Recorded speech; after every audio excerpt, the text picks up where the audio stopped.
ASMR Magical Tools.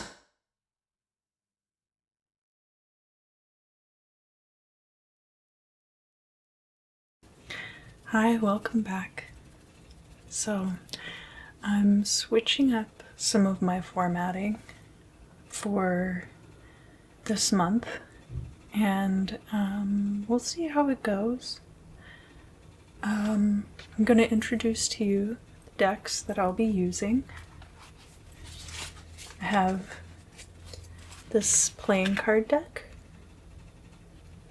which the suits are nooses, collars, horns, and tethers.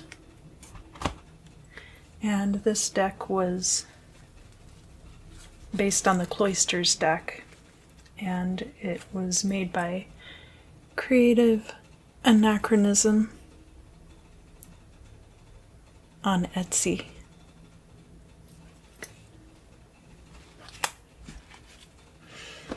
The next deck that I'll be using is the Dreamscape Oracle, which is available now. This is the same artist who did the Ethereal Visions deck, so if you like that deck, you'll probably like this one too. This one is even shinier, so it's like actually holographic, if you can see that.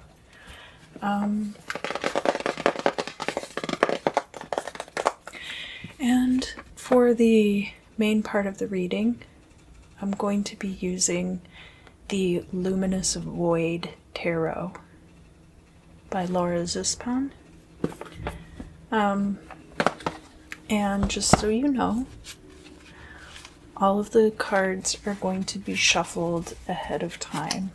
I'm working on streamlining this process with the intention of having it go a little more smoothly for me. And then I also found that individually the metrics on each individual tarot video, when I do the monthly videos, obviously each individual video doesn't get as many views. So I'm hoping by lumping them all together into one video to get the most out of the YouTube algorithm that I can.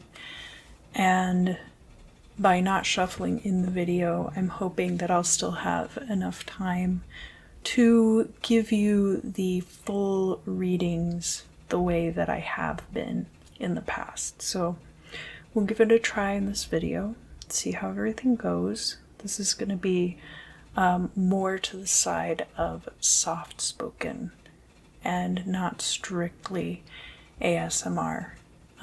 Just mixing it up a bit. I'll throw in a little ASMR element here or there.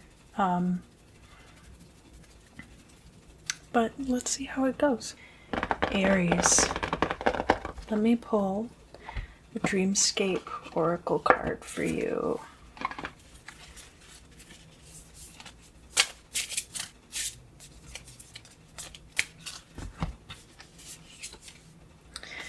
You get the Elephant.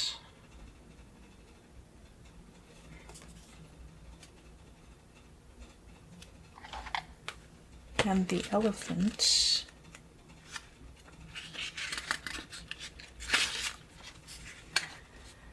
an elephant never forgets, or so the saying goes. However, these gentle beasts appear much more than that. They are highly social animals who form family bonds for life.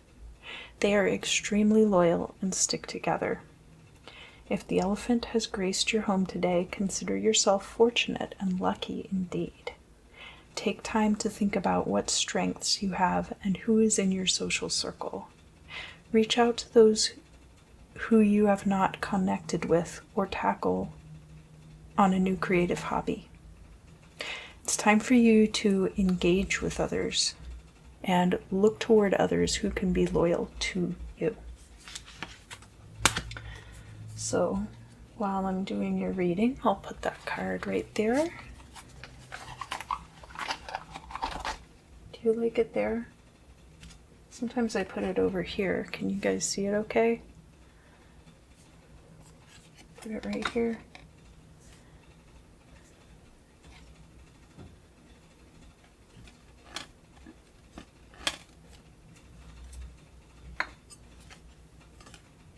Okay. And now let's get into it. So this is for Aries, Sun, Moon, and Rising for the month of June.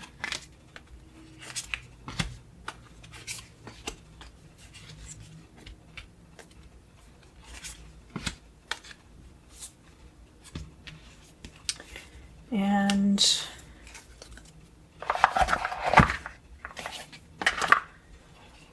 so the past, we have the Eight of Wands, some kind of ending. Doesn't have to have been a bad ending. It's just, it was an ending that came very quickly. In the current state, we have the Queen of Swords and the Five of Wands. So Queen of Swords is somebody who is not afraid to speak her truth, and certainly not at the expense of anyone's feelings. Five of Wands is competitive energies. So Aries, you could have air in your chart if you're the Queen of Swords here. But it could just mean that you are strictly business right now and working toward your own personal truths. The current state of affairs, the truth of things, the Sun. Everything's great for you right now. And the Sun is a good, healthy fire energy, so that's cool. We've got two sides to the story. So you are being shown by this Queen of Wands here, and then the outside influence is this Queen of Discs. So we've got you as the Queen of Swords, and we also have you as the Queen of Wands.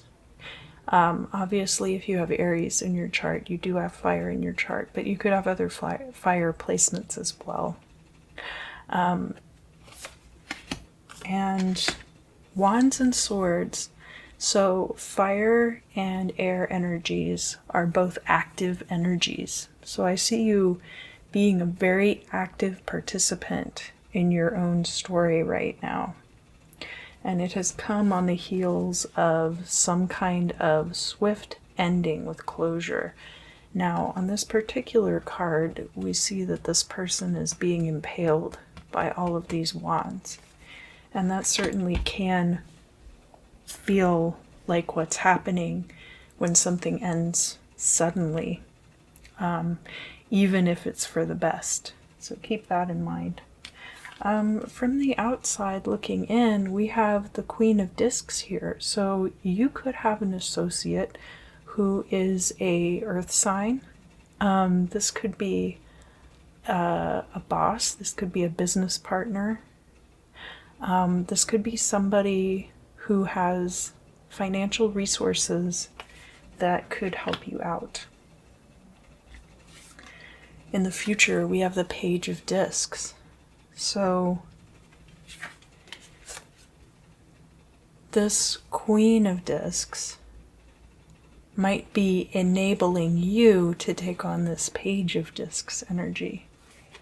That Page of Discs can be the beginning of a new business venture. Ace of Discs is obviously a new beginning, but this Page of Discs energy could be a fresh new start in finances as well. Can also be a younger earth sign person, so probably wouldn't be the same person as the Queen of Discs, and can also imply an immaturity when it comes to finances. and stability. So you might be impatient or something like that when it comes to having money coming in, having this new start. We have the Ace of Wands up here in your hopes and fears. And this Ace of Wands is your new creative start. So we've got you diagonal as the Queen of Wands, and then up there in the hopes and fears we've got the Ace of Wands. And that being, when we look at these two cards in context together, we have that Ace of Wands as the crossing conditions for the future with that Page of Discs. And it could be that you have this very potent creative energy going into this financial endeavor. The goal or destiny, we have the Ace of Cups. So a new beginning as far as your emotional endeavors are concerned as well. We've got new money ideas here, and we also have new ideas about love, new ideas about friendship. So that's exciting. And finally, we have the Nine of Swords here in the final outcome position. This Nine of Swords is worry, and often undue worry. Undue worry can be your undoing if you're not careful. So just pay close attention to your feelings at this time. Listen to those concerns, and then allow them to pass. Look at what you can do to alleviate the conditions leading to those concerns. And if it is your responsibility, then take it upon yourself. And if it's not your responsibility, it's okay to leave it for later.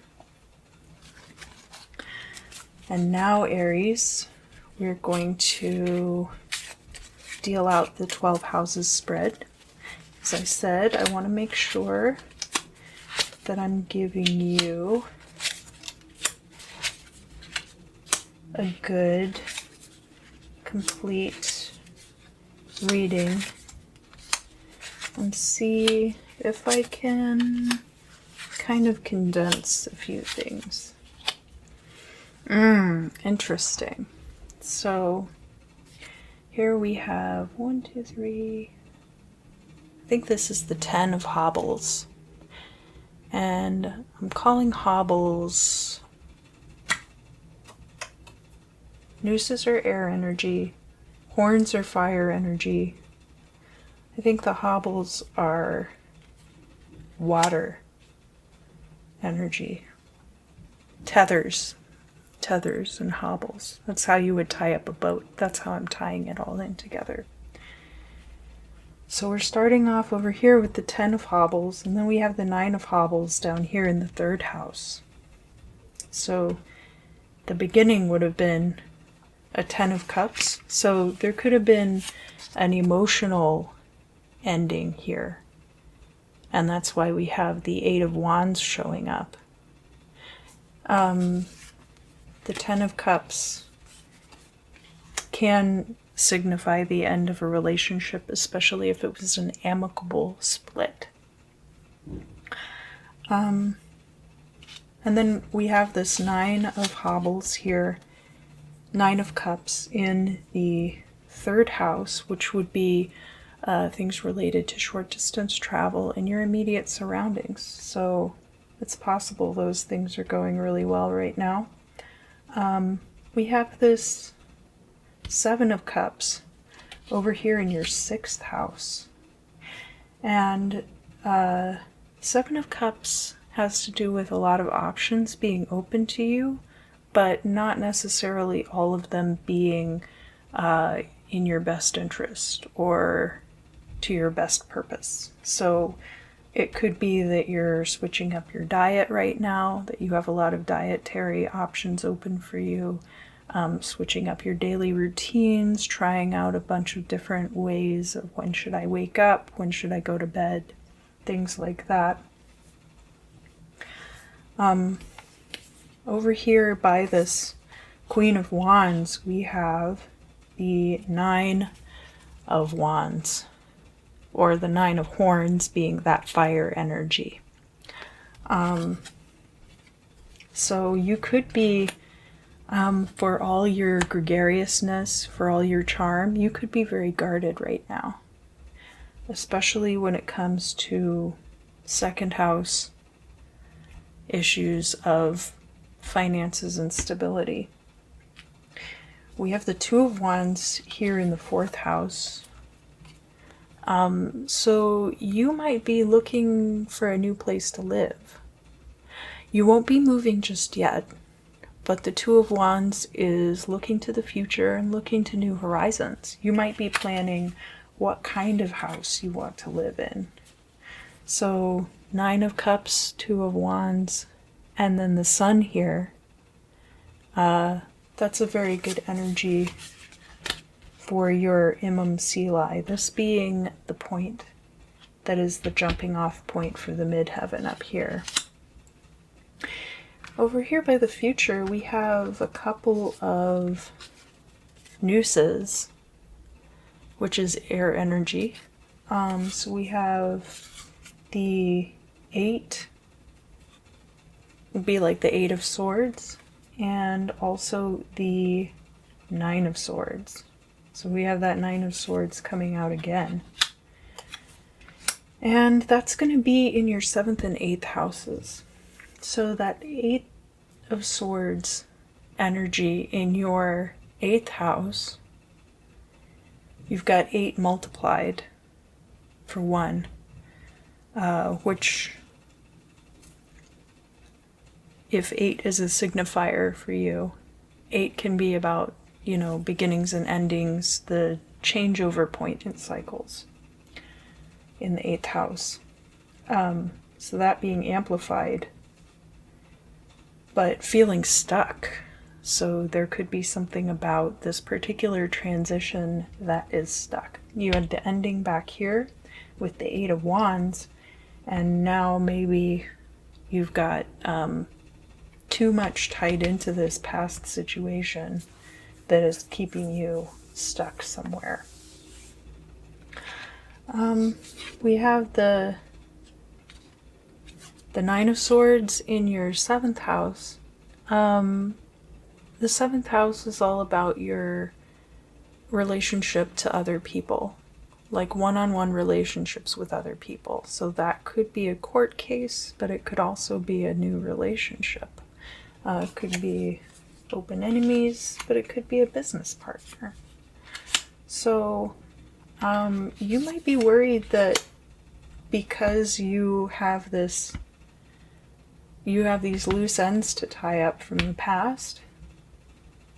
There was this ending, but I'm still feeling like there's loose endings here with these nooses. So, because that would be keeping you stuck, right? You've got all this great energy to go into this new endeavor, possibly with this Queen of Discs, right? But you're worried that this partnership is not going to work out the way you want it to. Let me cover this. I think the only one I didn't cover down here was the collars. So right here in the 5th house, we have the 7 of collars with the Queen of Discs.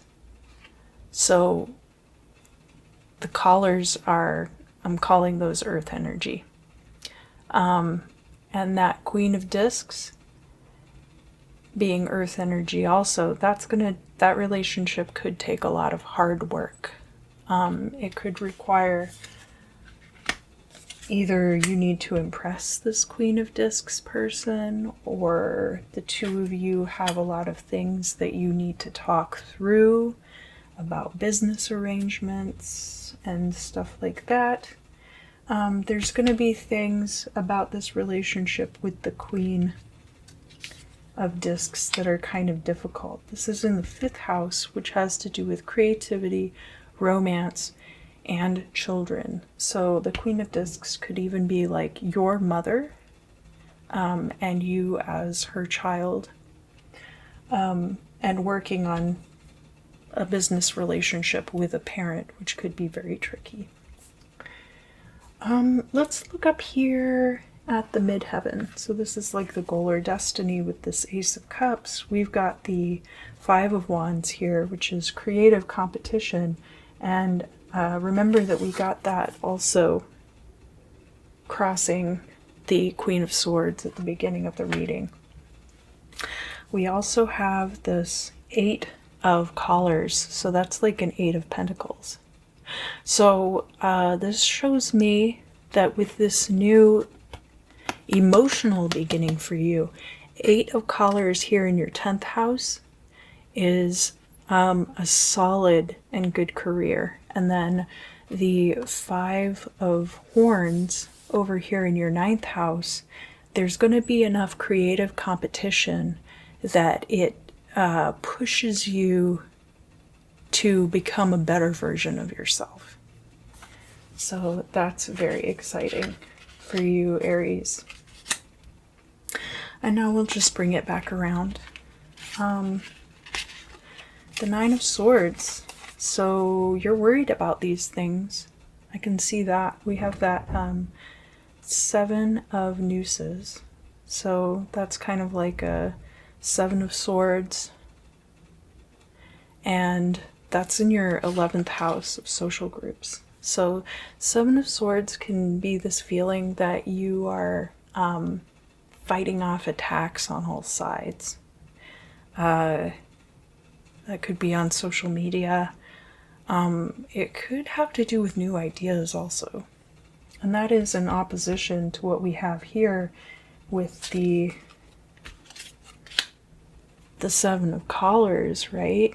In your 5th house. So that 7 of Collars, that hard work, could be to stay on top of a hill, so to speak. To stay on top of the energy of the social groups. And finally, we have the 12th house card, which is the Ace of Pentacles. So at the end of all this is going to be your brand new financial beginning. Thank you, Aries. I hope you enjoyed this reading. Let me know what you thought down in the comments. Don't forget to like and subscribe. Alright, Taurus. This is for Taurus, Sun, Moon, and Rising. I hope all of you enjoyed your birthdays. I'm going to start out by pulling your Dreamscape Oracle card.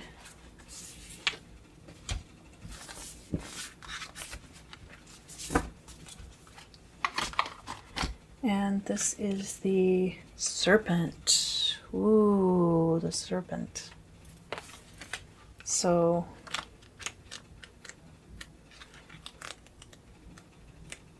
let's see if I can find that in here.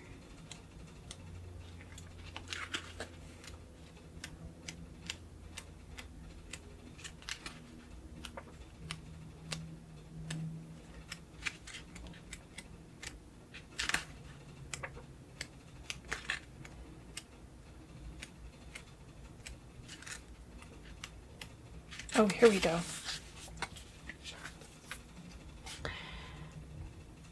At the base of the world tree lives a serpent. He hungers and gnaws incessantly at the roots, seeking sustenance. He does not care that this tree serves a higher purpose, nor that the worlds connected to the tree require it to remain stable. Without the tree, the worlds break away and fade apart. The serpent hungers and desires to consume everything and anything which stands in his way. He stays beneath the soil, devouring roots in his path, awaiting the time when he will be released from the tree to reunite with his brethren. And the meaning is, beware of dishonest people. Stay the course despite the stress. Put that over here. And move on to the Luminous Void Tarot.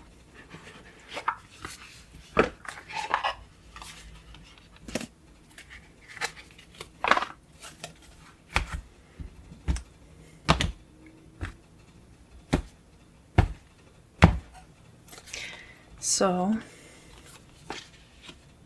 5 of Cups, 8 of Cups, 4, Page of Wands, the Hermit, the Lovers, Strength, the Hanged Woman, 7 of Cups, and 4 of Swords. So somebody's going to be taking a break.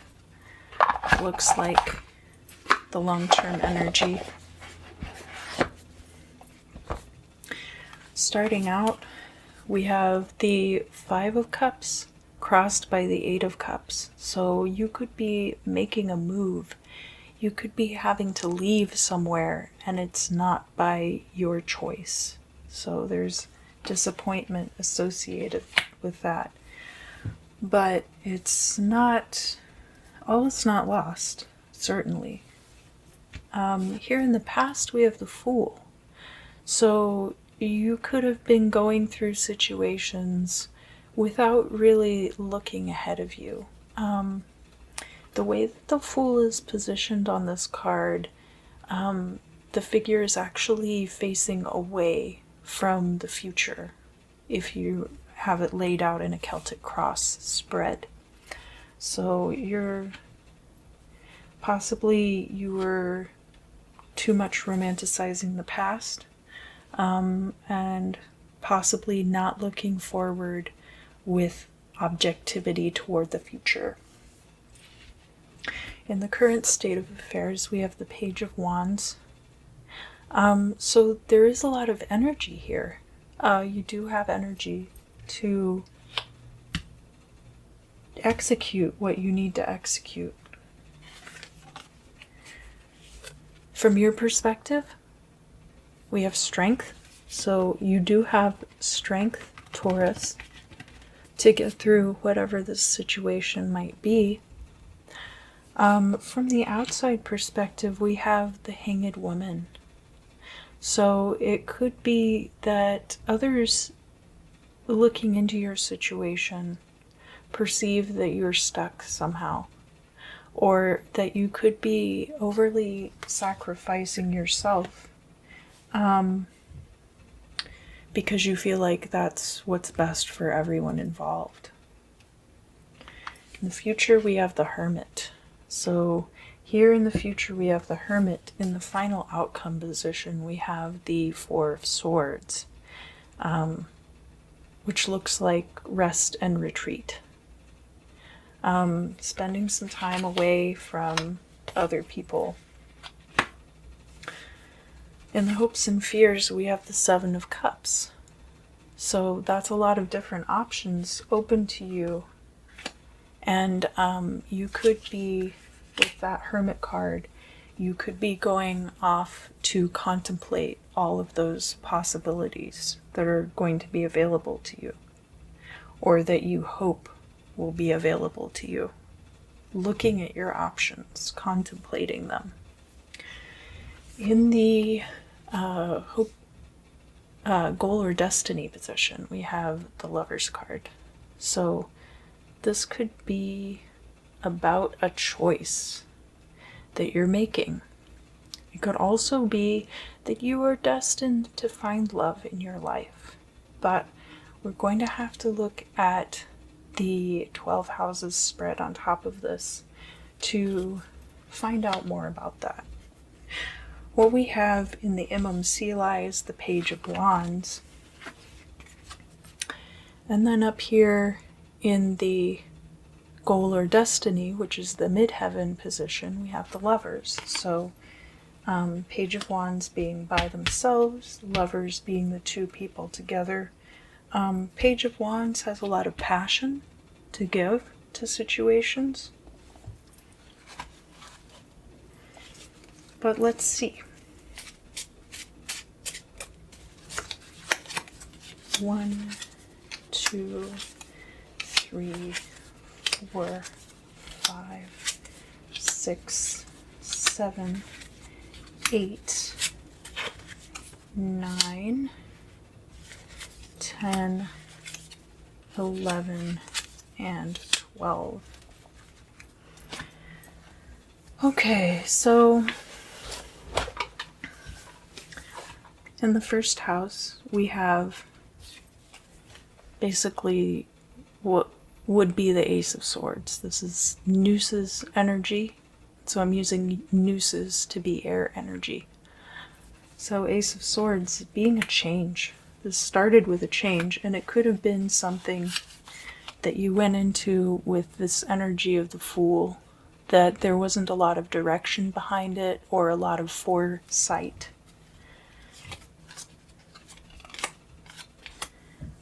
We also have nooses here in the 4th house of home and family life. We have the 5 of nooses, which is like the 5 of swords. So a very combative energy in the home or family. Doesn't necessarily have to be in your home exactly, but it could be turmoil at home. And this is a very combative energy. This isn't just 3 of swords, and it's not like the 5 of wands either. It's more like creative parrying. Up here in the 11th house, which is an air sign house, we have the 4 of swords doubling up on itself. So you could be going off of social media specifically, because the 11th house being specific to social media. Here in the current state of affairs, the 2nd house is your finances and stability, and we have what would be the 5 of pentacles. It's the 5 of collars. It's feeling like you've been left out in the cold, feeling like you don't have enough resources available to you. But you do have strength. You do have strength, but you don't have resources. So there's a perseverance there, but not a purse. Down here in the Imam Sili position, so we already talked about the 5 of nooses. We have that Page of Wands, and then we have the Queen of Horns. So that is like the Queen of Wands. It's a fire energy queen. So Page of Wands and the Queen of Wands together. You could have other fire signs in your chart, or you could just be bringing a very vibrant, vivacious energy to situations at this time, despite this combativeness that is occurring. The Queen of Wands is a very charismatic and attractive person, somebody with an attractive personality. They're probably also physically attractive. So this Queen of Wands energy here in the 3rd house, having to do with your immediate surroundings, having to do with communication too. So you could be communicating with people in a very charming, winsome way in the current situation. And that Page of Wands energy is really going to reinforce that you might be kind of dumbing yourself down to avoid this conflict here. That's kind of what that says to me. Up here in the midheaven, where we have that Lover's card, we have a lot of Pentacles energy with those collars. So the Two of Pentacles in your 10th house, that's going to be balance of work and home life, potentially, for you. And then with this 8 of collars over here in your 9th house, that's a long-term career uplifting and supporting your highest self. And the Lover's card could be representing that choice that you're going to have to make to take you closer to those things. Could also represent finding a partner who helps you achieve that. So down here, from the outside perspective, people seeing you kind of hanging in the breeze. We have this Page of Wands energy reinforced in your 5th house of creativity and romance. So just like we saw here in the midheaven, that energy is coming out again. We have the 8 of Wands here also, and that is in your 6th house of daily routines and health. So there could be something that comes to a swift end when it comes to your daily routines and your health. Now, I don't think that you're going to die, but you might end up having to get a new doctor, or you might end up having to be on a different kind of treatment, start a new treatment, end a kind of treatment that you're doing. I keep saying beginning because the implication, of course, is that if something ends, something else is going to begin. It could also be that if you have had a health problem for a long time, that there could be some kind of ending to that. Up here in your 7th house, we have the 3 of Wands. So if you have been putting energy out there to bring a partnership into your life, you could be rewarded with a good, healthy partnership coming in, because that's the 7th house energy. It could also be that if you're involved in a court case, that the court case reaches a good resolution for you. In the 8th house here, just beginnings and endings, it's a transitional house. Has to do with other people's resources too. We have the 10 of Wands, the 10 of Horns, which would be the 10 of Wands. That's burdens. So it could be that other people's resources become a burden to you. There could be a death that becomes a burden to you. I don't think it's going to be your death. So you can take a deep breath on that one. But there could be transitional things that are a burden to you.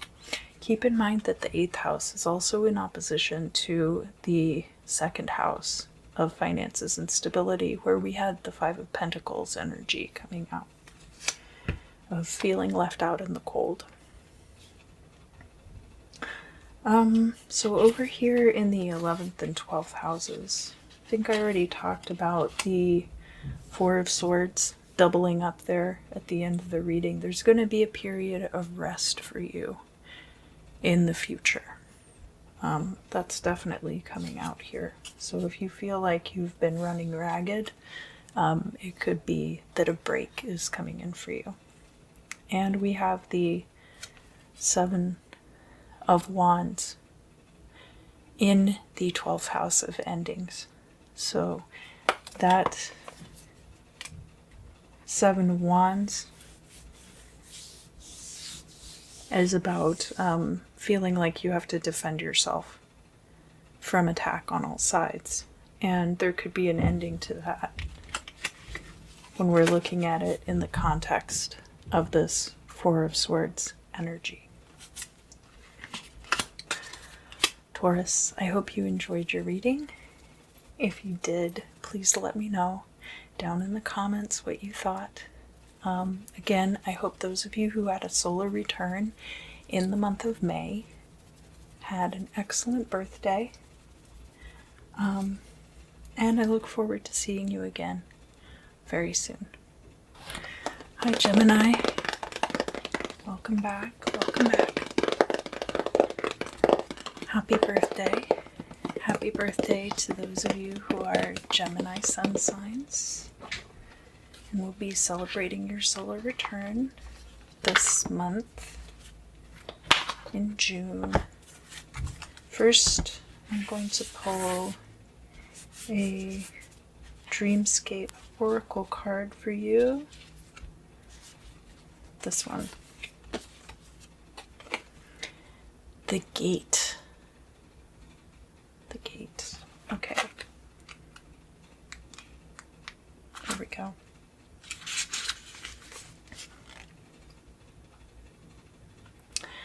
Portals appear at the edges of our eyes that you can almost visualize if you squint. Some see these portals and they know them for what they are. They have the gift of opening the small tear in the fabric of the world's material at will. The woman at the gate steps toward the rip and her fingers find the edges of the gate. She reaches out and traces the portal's edges, and gently she tugs the sides apart. The space opens.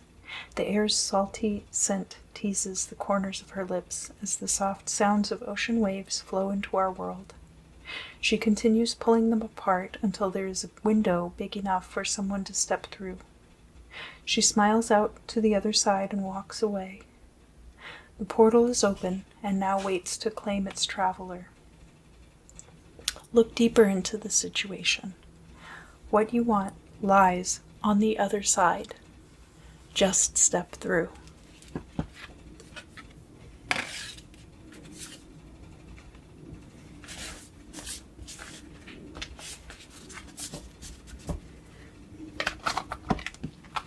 All right. So just step through, Gemini. I'm going to lay out the Luminous Void tarot cards. So we've got 5 of Cups, 7 of Swords, 2 of Wands, 3 of Discs, 4 of Discs, Strength, the Fool, the Emperor, the 8 of Cups, and the Hierophant.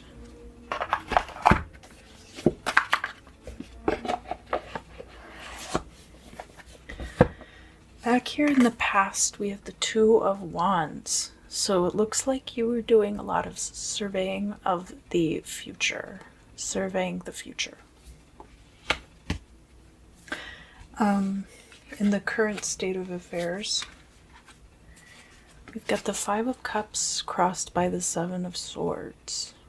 You have been disappointed by a betrayal of some kind. 7 of Swords can be self-betrayal, but a lot of times it's betrayal coming from an outside person. And with this 2 of Wands here, it's possible that you knew this was going to happen. It's possible that you were seeing the signs of whatever this is unfolding. We do have the Fool here, though. It's a very interesting contradiction of energy between the 2 of Wands in the past and the Fool card here in the present. That being the energy that you're putting out into the world. The Fool, loving like you've never been hurt before. Looking before, or leaping before you look. That kind of thing. From an outside perspective looking in, we have the Emperor. This could be somebody who's imposing deadlines on you, somebody who is trying to institute order into your life from the outside. And we have the Three of Discs. Three of Discs is an energy of working or work environments that involve groups of people working together. So you're able to work independently on projects, but maybe you have your work checked by another person, or you could be working within a group of people. In the immediate future, we have the Four of Pentacles, Four of Discs. This is about hedging your bets. It's about saving money. Could be about insurance, having insurance. And your hopes and fears is the Eight of Cups. So you could be either hoping that you will be moving, or you could be afraid that you might have to move. So this looks to me like you're saving up to find a new place to live in the future. Up here in the midheaven, the goal or outcome, we have the Strength card. So you will have strength.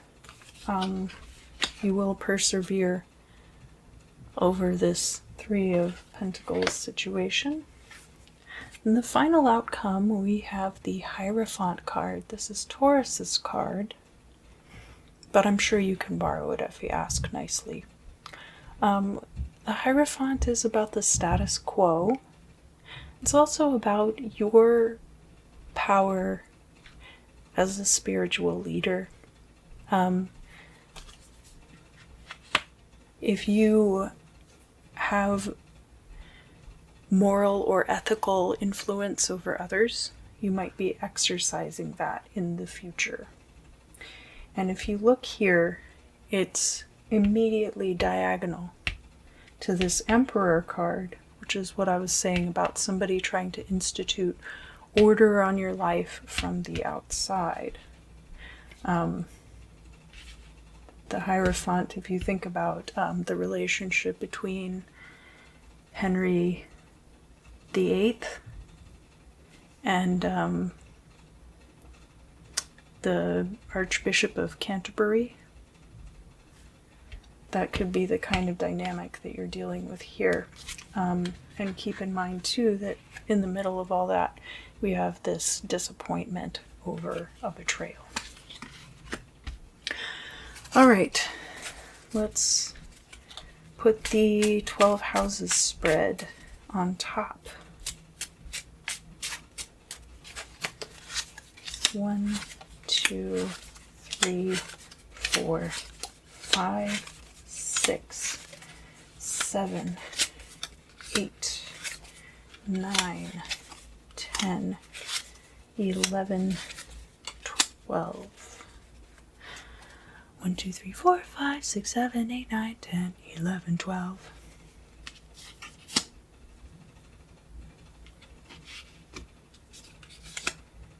2, 3, 4, 5, 6, 7, 8, 9, 10, 11, 12.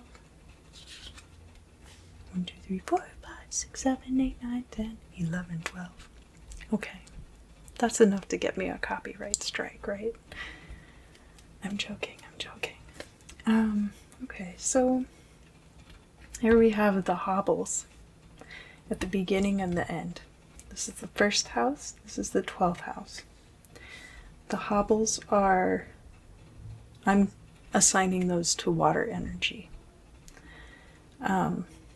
Collars being pentacles, horns being fire, or collars being earth, pentacles energy, and then the nooses being air energy.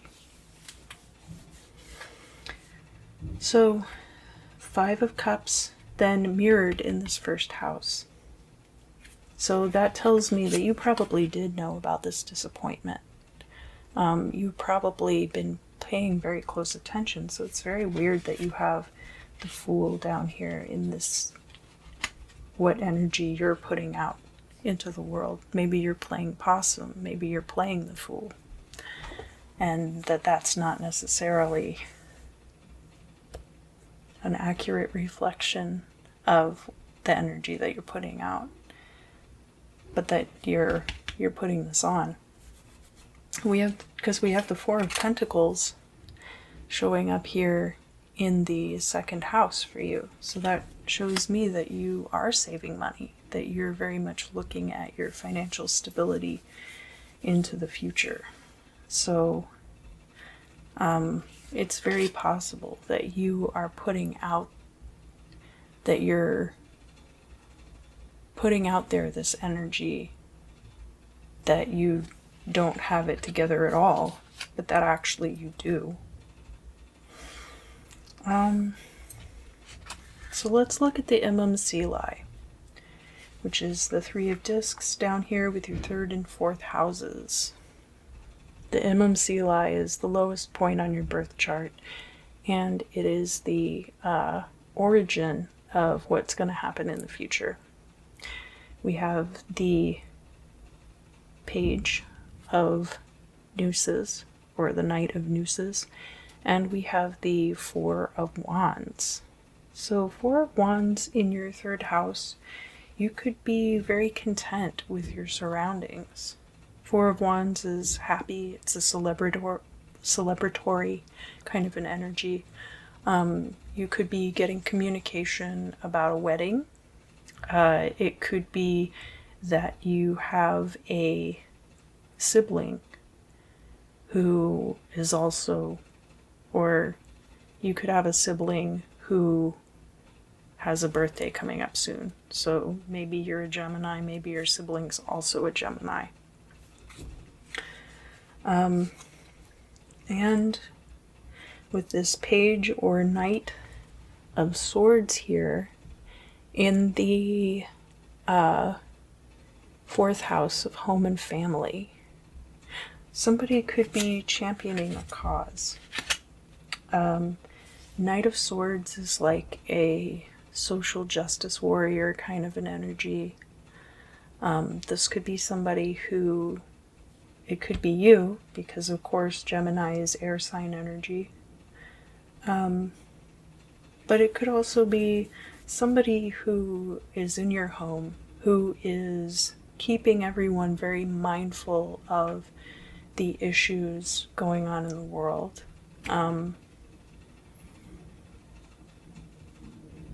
Maybe you have roommates who are very socially minded people, very focused on the collective social conscience.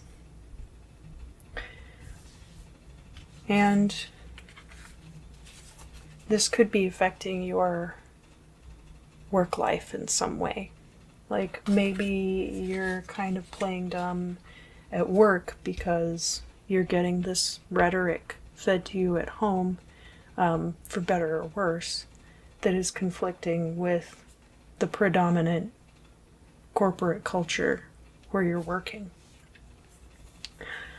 And also that, you know, there's a lot of good things happening in your life outside of work, so you might be perceived as being distracted, which I think is fair. You should be distracted at work, in my opinion. And then up here in the midheaven, where we have the Strength card, we have the Queen of Hobbles, so this would be the Queen of Cups, and the Ace of Horns, which would be Ace of Wands.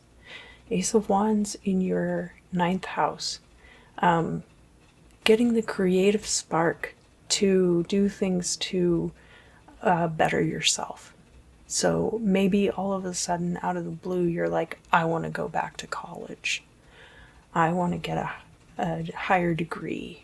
But the Ace of Wands giving you that creative spark, that creative potency to do that.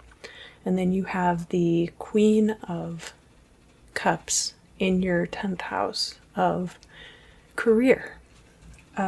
So that Queen of Cups in the house of career is very interesting. It's like it's going with your heart. But if you're looking at it in contrast to that Knight of Swords in the home life energy,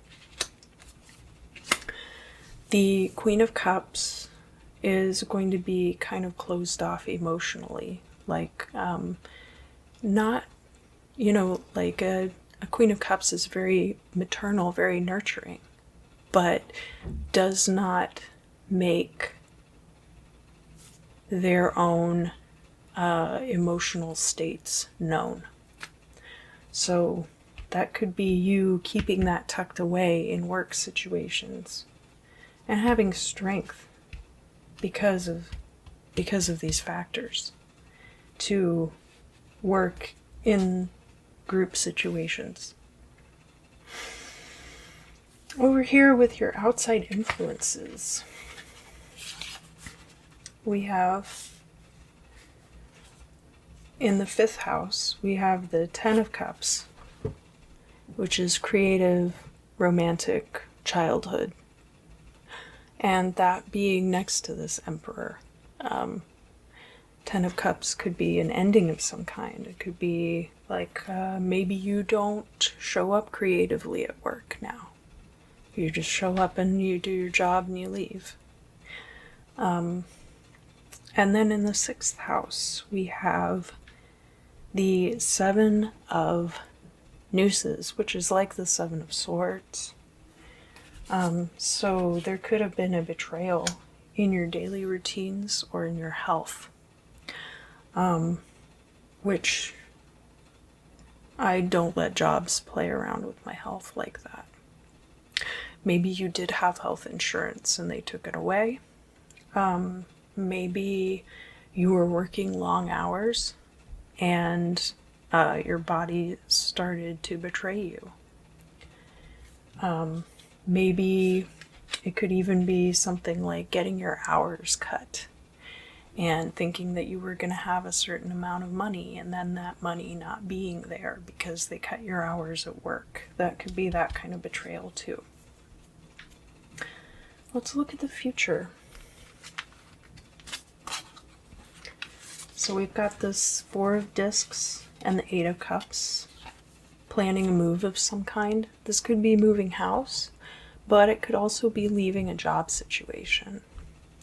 We have the 3 of Wands here in the 7th house. So that could be if you've been putting energy out there for a new relationship, you could have a new relationship coming in. If you're waiting for the outcome of a legal case, the case could be found in your favor. And the 7th house is about partnerships, so it could also be if you have a business partnership and you've been waiting for something to come through on that front, you could have your business partnership come to fruition. Up here in the 8th house, we have the Page or Knight of Pentacles. So that's money coming in, and it could be coming in from someone else's resources. So this could be someone passes away and leaves you money, but it could also be somebody becoming a benefactor. It could be about this business arrangement. Maybe the person you go into business with is the financier and you're the partner. Something like that. But that Knight of Pentacles is money coming in. All right, finally, let's come around here to the Hierophant and our 11th and 12th houses. So the 11th house, we have the King of Cups. Social media and new ideas. It could be that you are on social media being very charming and being very kind of like paternal and nurturing towards your friends through social media. And that could be guiding people. So tying that Hierophant energy in, that you're becoming a mentor to people. And finally, we have the Six of Hobbles, so like the Six of Cups. And this is coming around to the ending, but the Six of Cups is always reminding you to look to the past for guidance. So think about this Two of Wands energy. Think about that Two of Wands energy. And what was going on then. And let that open the gate to your future. Gemini, I hope you enjoyed this reading. If you did, please let me know down in the comments. Don't forget to like and subscribe and tell your friends. And I look forward to seeing you again very soon. Happy birthday. Hello, Cancer. Welcome back. This is for Cancer, Sun, Moon, and Rising. And for those of you Cancers who have your solar return at the end of June, I want to wish you a happy birthday.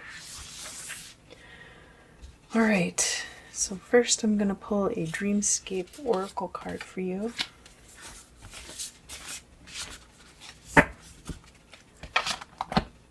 And we have the Light. Oh, that's cool. I like that. Let's see.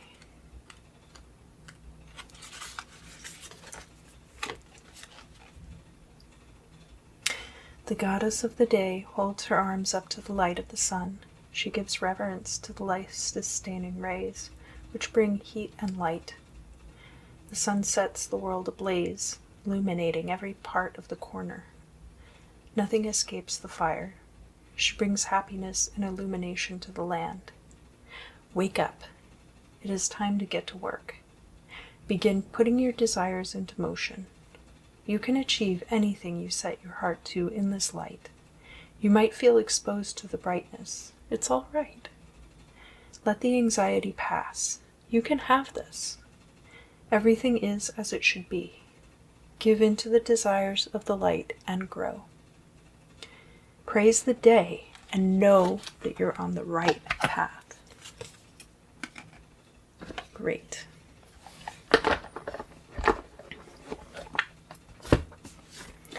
And now I'm going to go into the luminous void and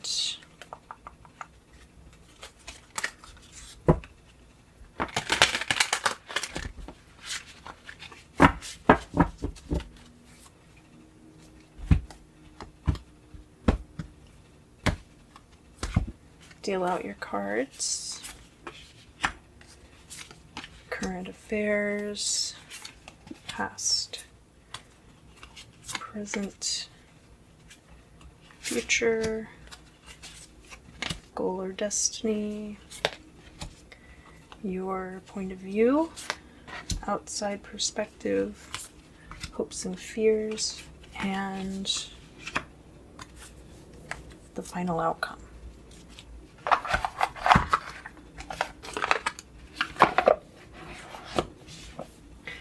So, in the past, we have the Four of Wands. This is happiness, celebration. It could have been a wedding. You could have gotten married.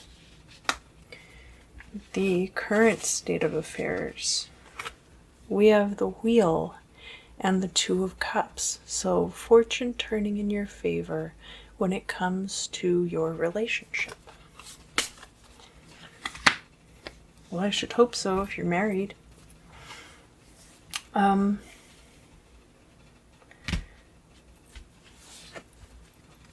We have the Page of Discs in the present. So this could be a new way of making money that is becoming apparent to you. We have over here, your perspective is the Lovers. And that's very much in line with this Two of Cups energy, so it could be a choice, but I'm going to read it as you being content in a relationship. So obviously that's not going to resonate with everyone. But based on the cards here, I'm seeing, you know, the Two of Cups is about partnerships, like relationship partnerships. And the Lovers being about relationship type partnerships. Outside perspective, we have the Ace of Swords. So it could be that your partner is changing a lot of things in their own lives. And that could affect your relationship. It could be good. It could be not great for your relationship, but we'll see. This Page of Discs, in the current state of affairs, maybe they have a new business that they're starting, or maybe you're starting the new business and they're working on themselves. The Queen of Wands is in the future. This could be a fire sign person. It could be you. The Queen of Wands is a very charismatic person who is good at communicating with others because they're very charming. So whereas like the Swords court cards are good communicators because of their logic, the Queen of Wands is a good communicator because of her charisma, or their charisma. This is crossed by the Five of Discs, which is your hopes and fears. Into the future, you could be afraid that if your partner is too charismatic, that you'll get left out in the cold because they'll be attracting new people into themselves. Here in the midheaven, or the goal destiny, we have the Judgment card.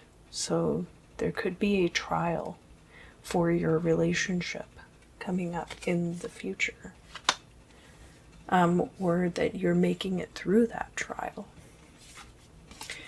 Here in the final outcome, we have the Ten of Cups, and the Ten of Cups is the ending of an emotional cycle.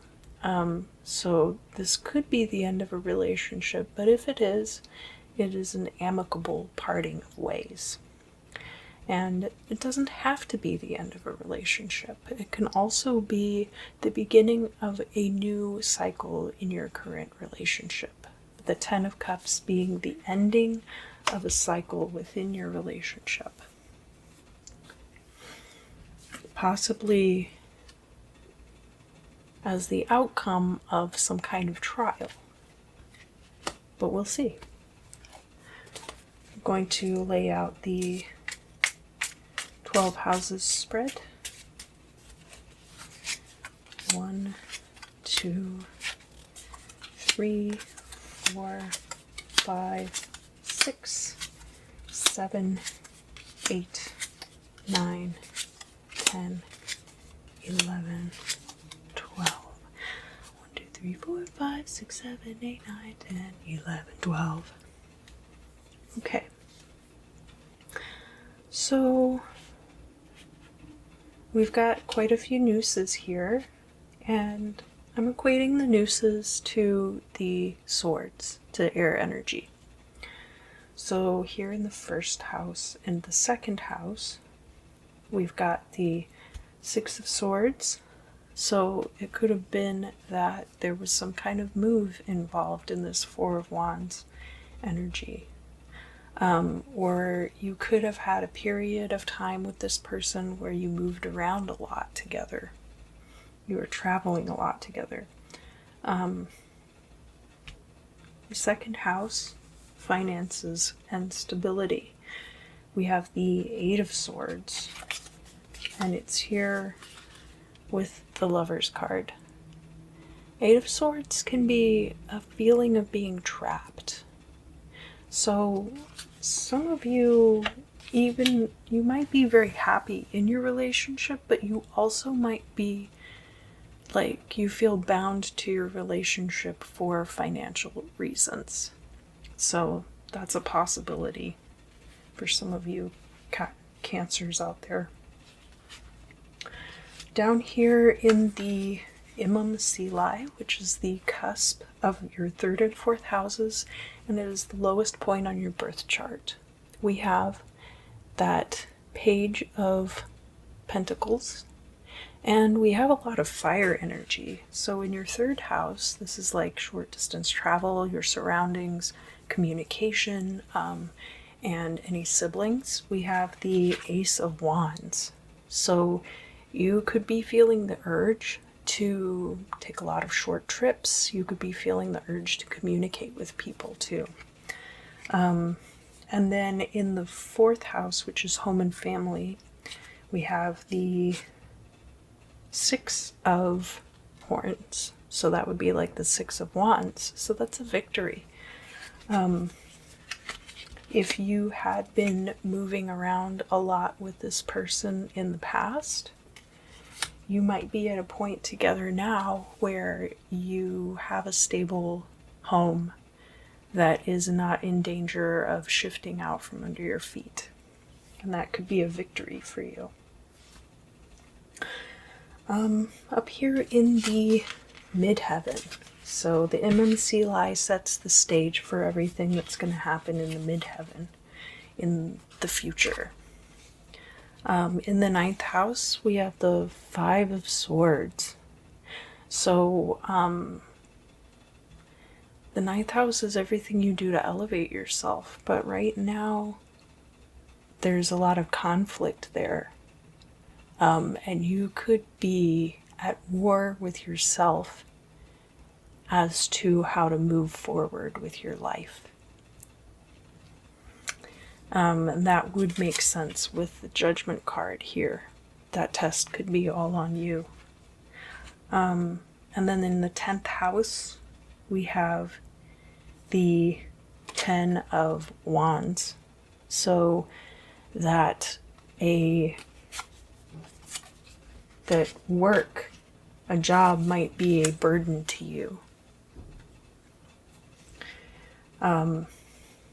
And reconciling how you are going to support yourself financially then, because remember down here we're looking at this 8 of Swords energy in your finances and stability right here with this Lover's card, that because of your finances you might be feeling not necessarily trapped in your relationship, but that there are things about it that are limiting within the scope of your relationship. So down here in the outside perspectives, we have this Ace of Swords. We have a couple of court cards from the Collars suit, which is Pentacles. So we have a Knight of Pentacles in the 6th house. That could be money coming in from daily routines or your health. And we have the Queen of Pentacles in your 5th house of creativity and romance, and also of childhood. So that Queen of Pentacles could be if your own mother is helping to support you financially. She might come up as the Queen of Pentacles in the reading. But the Queen of Pentacles could be a partner who is supporting you financially. But because it's showing up in romance here and not partnerships here, it could be from a more romantic perspective. That it's not like I'm taking care of you. It's like we are romantic partners and I'm doing things for you because I love you kind of energy. But because we have this Ace of Swords here, that might be changing. This person might be changing their perspective somewhat. Up here in the future, we have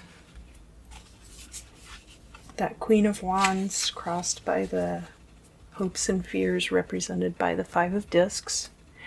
In your 7th house, we have the Seven of Wands. So if there is a court case that's pending, it could be very contentious. This is not Five of Swords energy by any means, but the Seven of Wands is feeling like you're being attacked from all sides. 7th house can be open enemies. 7th house can be your partnerships too, but I hope this is open enemies and not your relationship.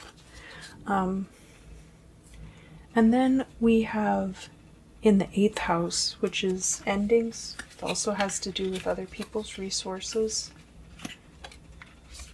And endings like transitions, not necessarily endings like finality.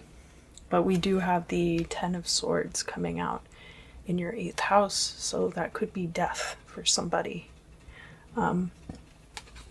Or it could be an end to having access to someone else's resources. That's possible too. And we'll close it out by looking up here in the final outcome where we have the 11th and 12th houses. So in your 11th house, we do have the Ace of Pentacles. That could be finding a new way of making money that's totally novel. No one's ever thought of it before. It could also be making money through social media.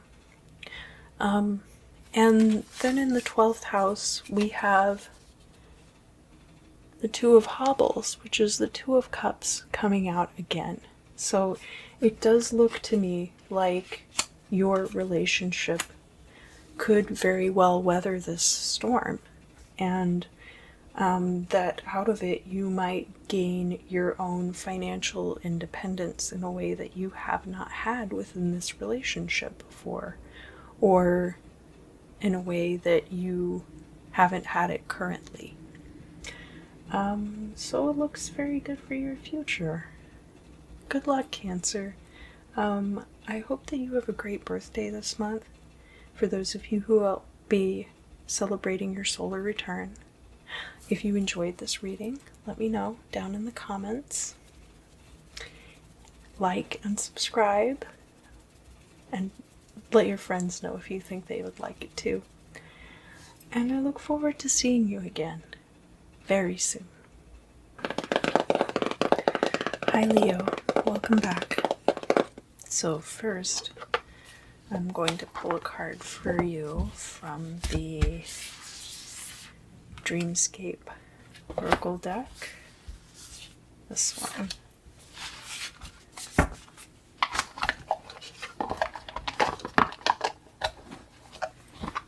And it is the Silence. Interesting. Let's see.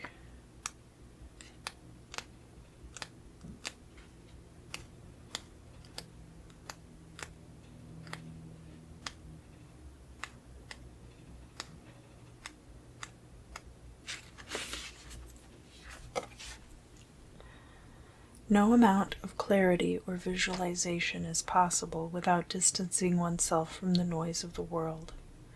Turning inward helps us become more in tune with the significant presence that fills the universe. It allows us to lay ourselves bare to it, to connect and ponder the greater meaning of life. It can be challenging to take ourselves out of the flood of distractions we deal with minute by minute, but our ancestors stand by our side, waiting to guide us along our path. Their experience and guidance are indispensable in our journey. The Silence rests her arm against a skull. Some cultures view skulls as an ultimate symbol of a life well lived. It represents our awareness of their message that echoes to us from the other side of the veil. Our legacy is our real teacher to the world. Seek out a place of stillness to hear what you need. It's time to meditate. I'll put that there. And we'll move on to the luminous void. So I've already shuffled these cards. I think I mentioned that in the beginning.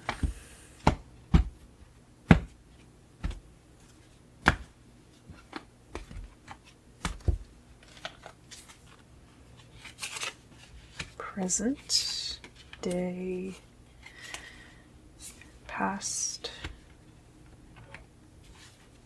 current state of affairs, future, goal or destiny, your current perspective, an outside current perspective, hopes and fears, and final outcome.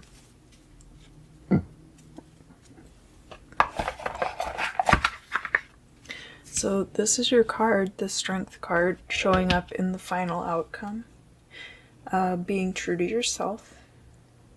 We don't have the Hermit card showing up here, which I would have thought might come out with the Silence. Well, let's break it down. So in the current position, we have the Page of Discs and the Two of Wands. It looks like you are looking into some different ways of increasing your income at this time.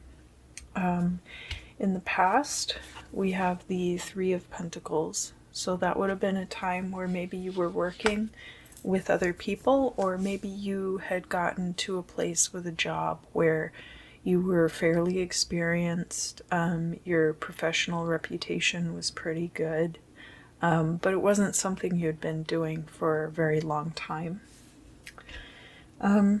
Here in the current state, we've got the King of Cups coming out.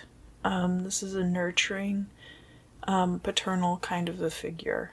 Now, it doesn't have to be a man necessarily. Could be a water sign, Cancer, Pisces, or Scorpio. Your perspective on the matter. We have the Magician, the Magus. So you are in a very intensely manifestational period in your life. So that definitely goes together with the Silence. The idea of drawing things in that way. From the outside perspective looking in, we have the Five of Cups, and this is very interesting because I'm not seeing a lot of cards here that are indicative of disappointment, but it might look from the outside like you are disappointed with how things have gone in your life so far to other people. But I'm not really seeing that here. I do see that there's like a lot of kind of foundational energies that haven't really been fully tapped into yet. So that is showing up, but not in the context of that being a disappointment to you necessarily. In the future, we have Temperance, and this is a great card to get in the future. So Temperance is not a card that is just about balance. Temperance is also about the artistry that goes into everything that you do, and the finesse. And that's what creates the balance. So having an opportunity to express that coming up in the future. We have the Moon. That's your hopes and fears. And the Moon can be about arts, but is also about things which are hidden, which it would be better if you did know. So there might be things that you're afraid might be hidden from you, or things that you feel like you might not know yet.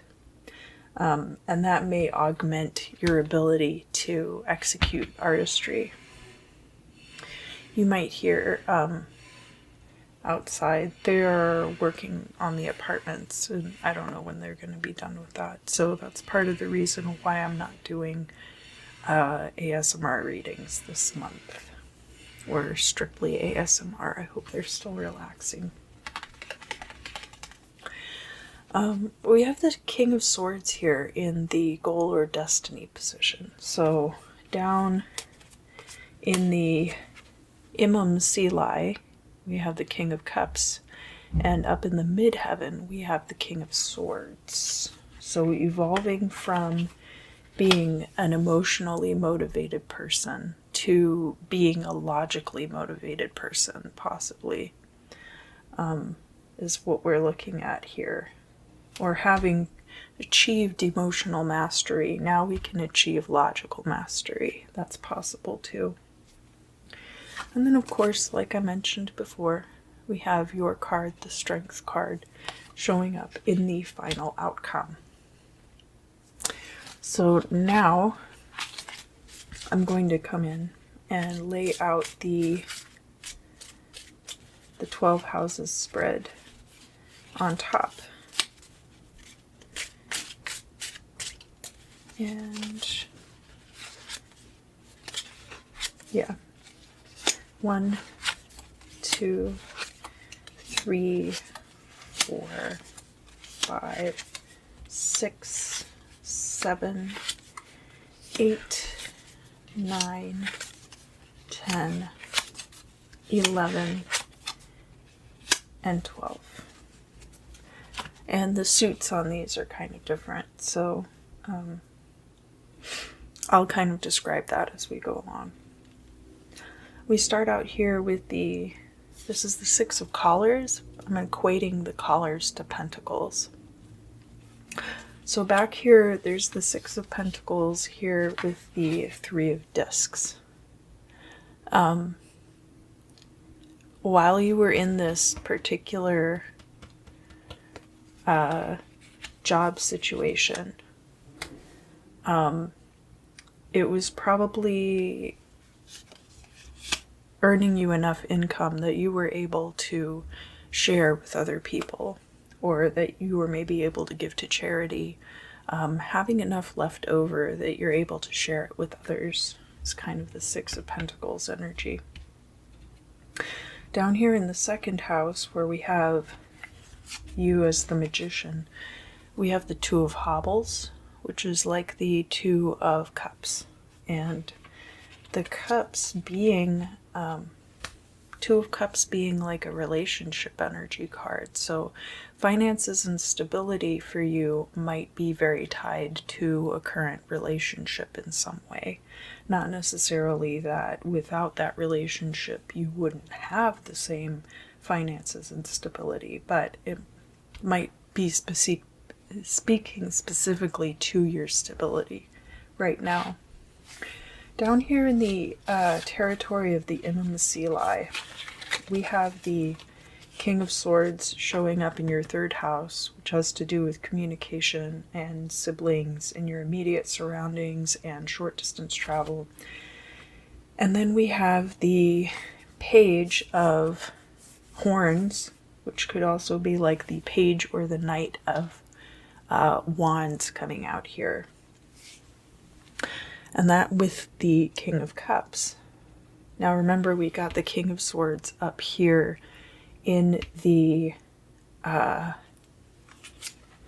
midheaven. So everything here in the Imam Silai is setting up for the actions that will be occurring in the midheaven. And so with the King of Swords showing up here in the 3rd house, it's possible that in your communication, you're already expressing this energy of the King of Swords and kind of taking your emotions out of your communications with other people. And over here, the Page or Knight of Wands in the House of Home and Family, that's very interesting because that's a very active kind of an energy. So it's possible you're working from home, or doing a lot of creative projects from home, or you could really have a fire under your tail about moving somewhere else at this time too. So let's look up here at the midheaven next. The King of Swords, as I mentioned. We have the 10 of hobbles here in your 10th house of work. And that is an emotional ending. So the hobbles are like cups or chalices. And then here in the 9th house, we have the Queen of Wands coming out. So the way that you're elevating yourself at this time is working on your charm, working on becoming a more alluring and charismatic character. That is where the Queen of Wands has her power. So the combined powers of logic and charisma in your future. And there being some kind of emotional closure for you as far as work situations are concerned. Because I see a lot of, like, as I mentioned before, just kind of like initial energies, nothing that's really developed into anything. And you're manifesting like crazy, so that I know you're putting as much into these situations as you can. 2 of Wands, you're keeping your foresight and your intuition open about what the future of these situations looks like, for sure. Down here in the 5th and 6th houses, we're over by this 5 of Cups. And in the 5th house, we have the 9 of Pentacles. So it's possible that you actually, as far as your creativity is concerned, you might be achieving financial freedom through creativity or even a romantic relationship. The 5th house also being ruled by Leo and the heart. So this making a lot of sense in the context of this 10 of hobbles or 10 of cups in the house of work, that you're going to get some kind of closure there, and it's going to be financial in nature, so that everything will kind of come around again and solidify in a way that makes sense to you emotionally. Over here in the 6th house, we have the 9 of Swords. So there could be worry for you about your health, or as far as your daily routines are concerned, you might be going through a bout of insomnia as well. Up here in the future, where we have Temperance and the Moon. In the 7th house, we have the 8, the 7. The 7th house, we have the 7 of Pentacles. So there could be a lot of work required in a particular partnership or relationship. This is in opposition to the 1st house, and in the 1st house we had the 6 of Pentacles. So whatever this situation was, the 1st house is the self. It's also beginnings. And the 7th house is other, and has to do with one-on-one relationships with other people. So that's business partnerships, romantic relationships, can also be open enemies, and also involves court cases. So where you are having to put extra work in with your one-on-one relationships, possibly. The 8th house, we have the 4 of Wands. So there could be a very good transition coming in for you. That there's going to be either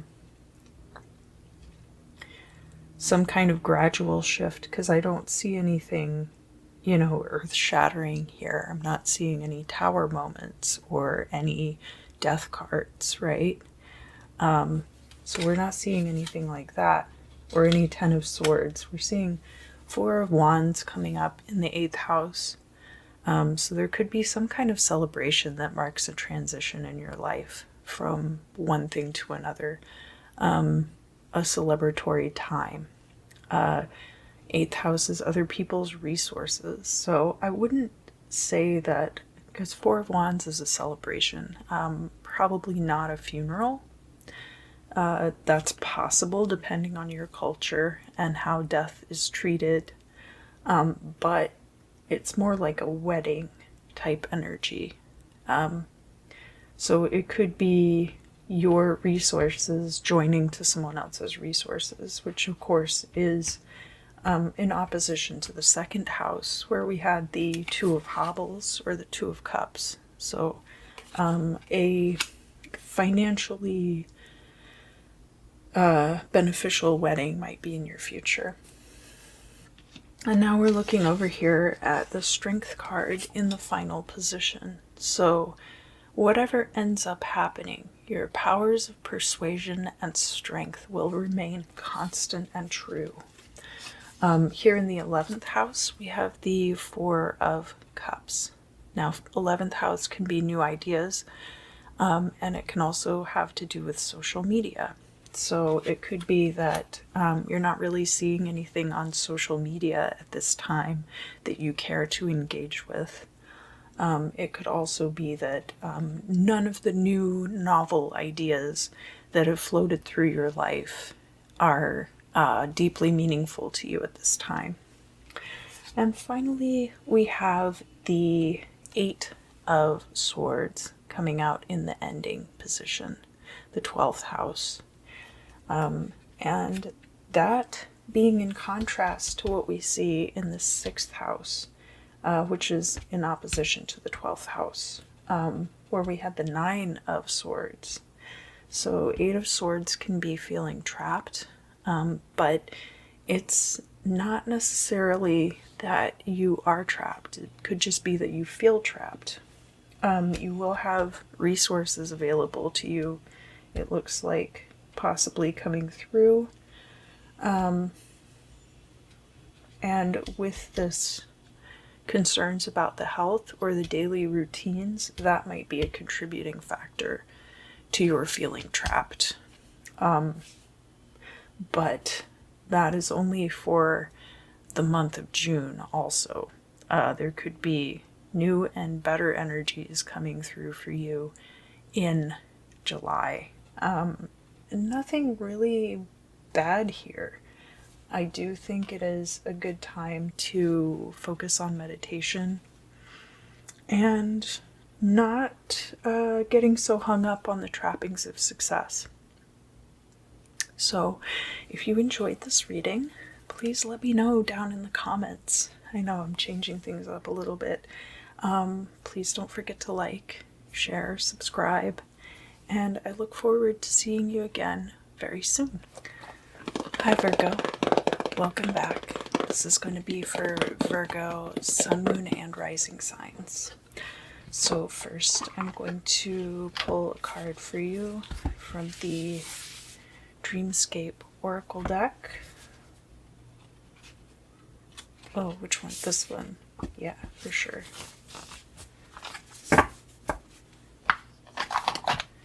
And the card that you get is the Elephant.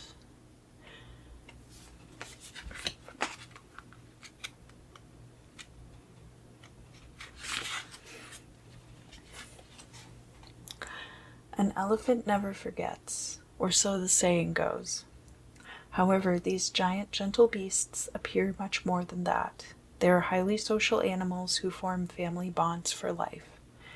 They are extremely loyal and stick together. If the elephant has graced your home today, consider yourself fortunate and lucky indeed. Take time to think about what strengths you have and who is in your social circle. Reach out to those who you have not connected with, or tackle on a new creative hobby. And it is time to engage with others. Look toward others who can be loyal to you. Very interesting, Virgo. Very interesting indeed. All right, now I'm going to pull cards from the luminous void.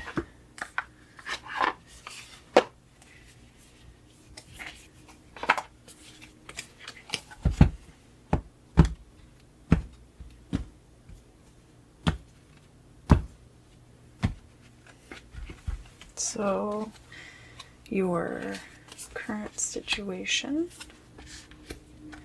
We have the past, present, future, goal or destiny, your perspective, outside perspectives, hopes and fears, and the final outcome.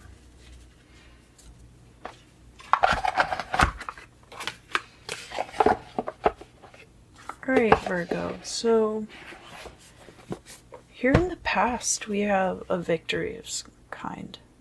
It could have been the ending of something that was very successful for you.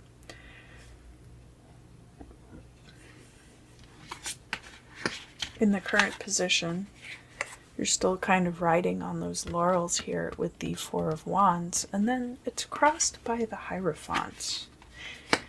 The Hierophant can be upholding the status quo. Hierophant can be acting as a spiritual leader to others, providing guidance. Maybe your success was such that you are sharing your techniques with others. That's also possible. Down here in the current situation for June, we have a couple of pages. We've got the Page of Swords as the accurate depiction of what is occurring at this time. Page of Swords could be new ideas, like what are the kids up to these days? Parasocial logistics. So could be communicating with people, could be like a new communication with people, could be because, you know, swords, air energy is like a logical energy, but pages are very young, so it could be communicating with people in a way that is like perceived as being younger than your actual age. That's possible. Page of Discs. So this could be some kind of new business venture that you're working on. Page of Discs is somebody who is not totally mature with their money, but probably not like in a spendthrift way. This is down here by the second house. So we'll find out more about that when I do the 12 houses overlay. The King of Wands is over here in the outside perspective. So far down here we've got air energy, we've got earth energy, which you're definitely reflecting of, Virgo. And then over here, from an outside perspective, we have the King of Wands. This could be a fire sign person coming into you, bringing you this new creative opportunity. But it could also be how you are perceived from the outside. So even though more accurate depiction of your energy at this time is more like discs or swords from a page perspective, from a very young or not fully realized perspective, a lot of people might be seeing you as this very potent and capable creative King of Wands. That's possible too, especially if you're carrying this Hierophant energy and coming off of this past success. Here in the future, we have the Two of Swords. So there could be a choice between two paths for you in the near future. And that's going to be crossed by your hopes and fears, which is the Justice card. So trying to do what's right, trying to do what is best for everyone at the same time. And that's very much air energy. So you could have air in your chart, or you could decide to defer to the air energy of your chart. For example, I only have more like outer planets in Libra, and then my north node is in Gemini. But I might choose to look more into those things if I were applying this reading to my own life and I didn't have a lot of prominent air energy in my chart. You can always look into those energies. Coming up here to the goal or destiny. So down here in the MMCLI, we have the Page of Swords. And when we get up here into the midheaven, we have the Knight of Wands, which is a very intense fire energy. So definitely raring to go on some kind of a project. It could be a new beginning for some things. Or it could be taking the things that you've begun and really carrying them forward. A lot of creative energies here with that King of Wands. We've got Six of Wands and Four of Wands. Here we've got the Knight of Wands. And a fair amount of air energies too.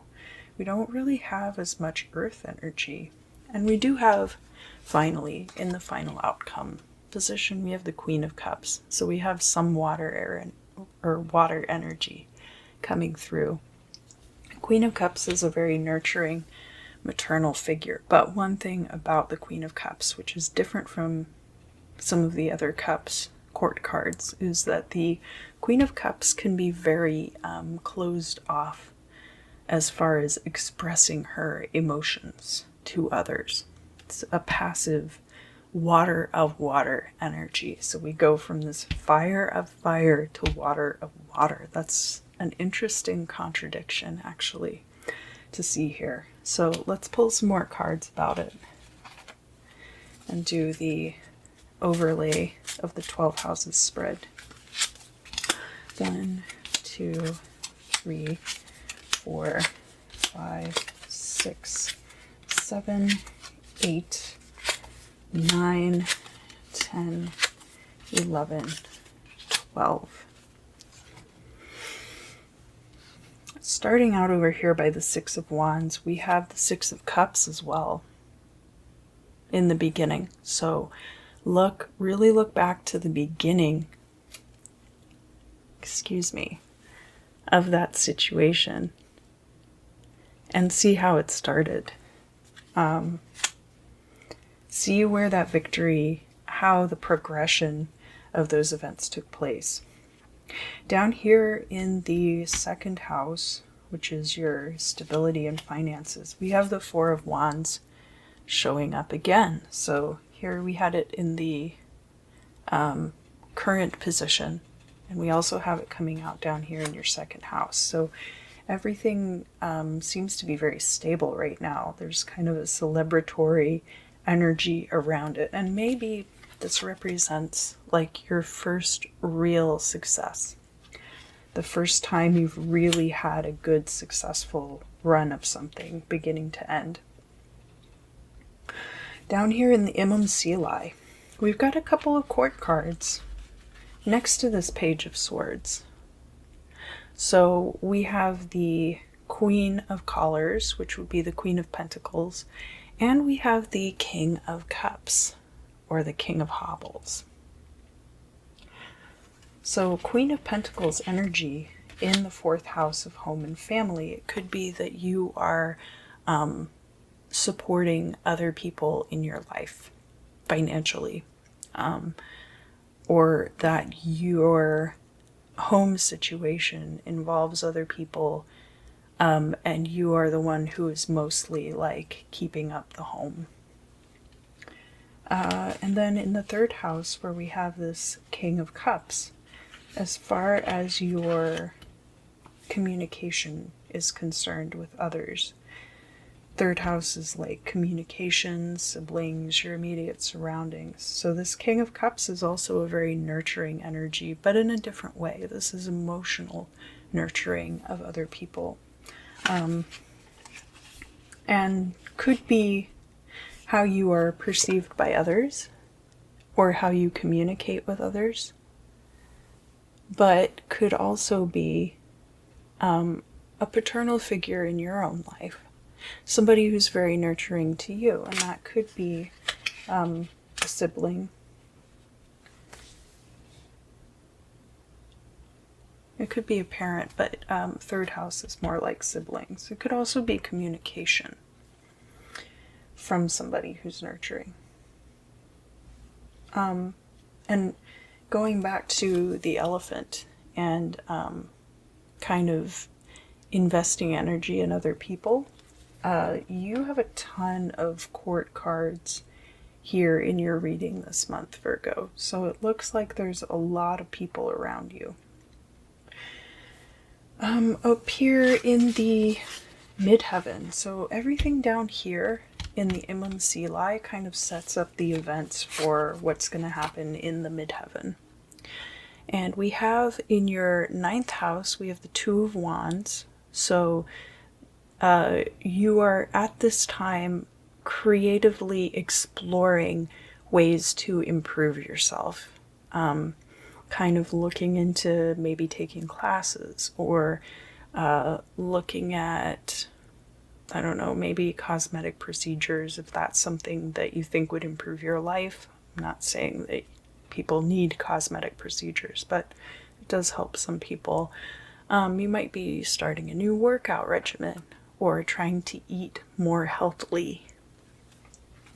And then in the house of career, the 10th house, you have this Two of Nooses, which is like the Two of Swords, which is what we saw in the future, right?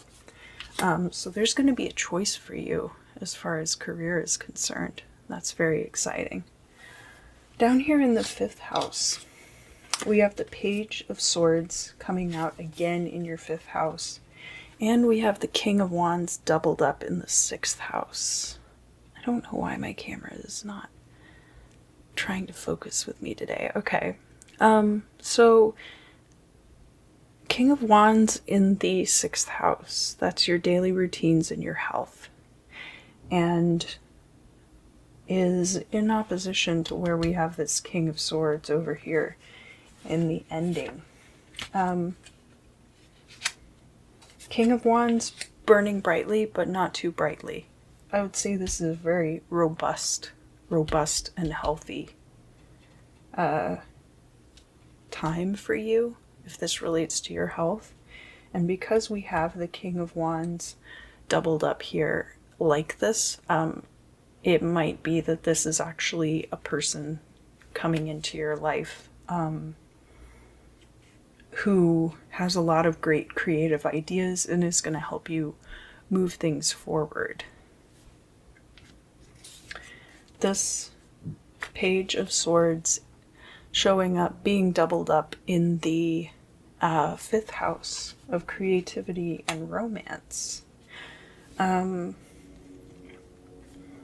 could be that the Page of Swords and the King of Wands are the same person, and that this person is much more strong creatively than they are logically. But these could be two different collaborators coming in for you too, and that the Page of Swords is the person that you're closer to, and then the King of Wands is kind of like their supervisor or like both of your boss.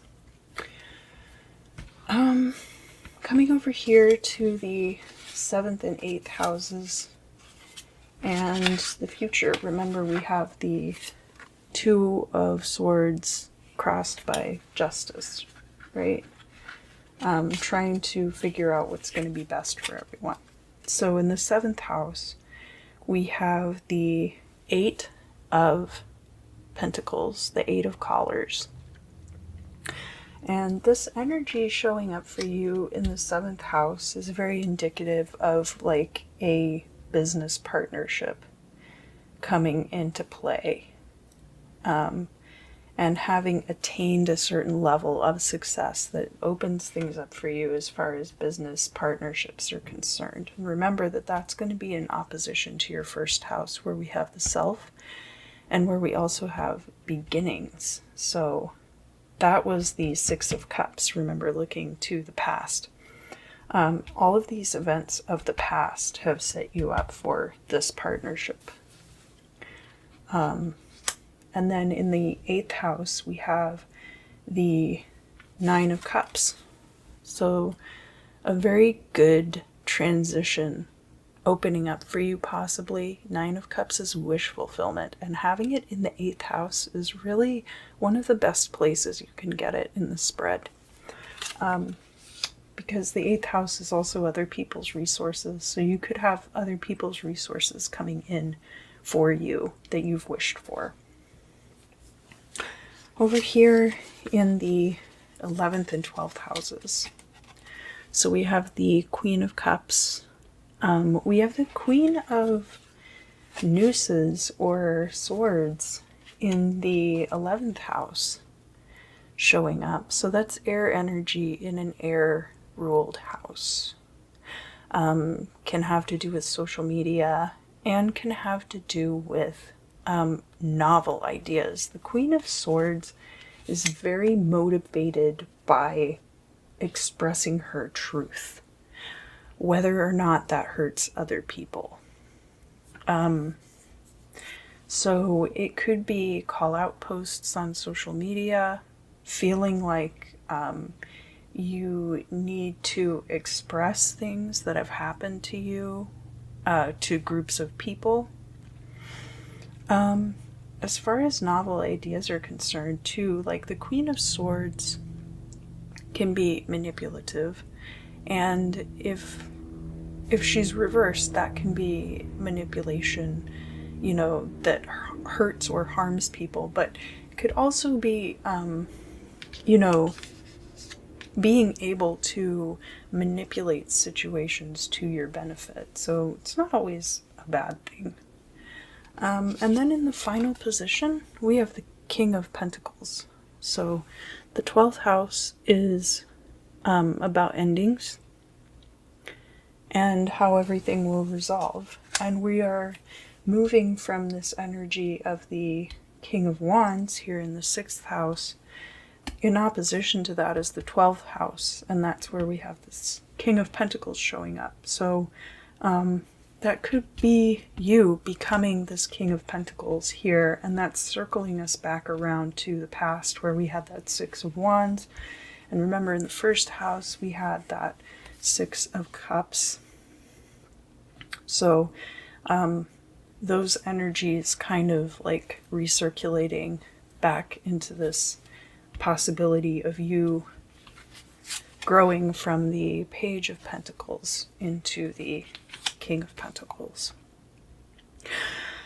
All right, Virgo, I hope that you enjoyed this reading. If you did, please leave me a comment down below. Don't forget to like, share, subscribe if you enjoyed it. And I look forward to seeing you again very soon. Hi Libra, welcome back. This is going to be for Libra, Sun, Moon, and Rising for the month ahead of June 2021. So first, I'm going to pull for you one of these, no, this one, the Dreamscape Oracle cards. And you got White Buffalo.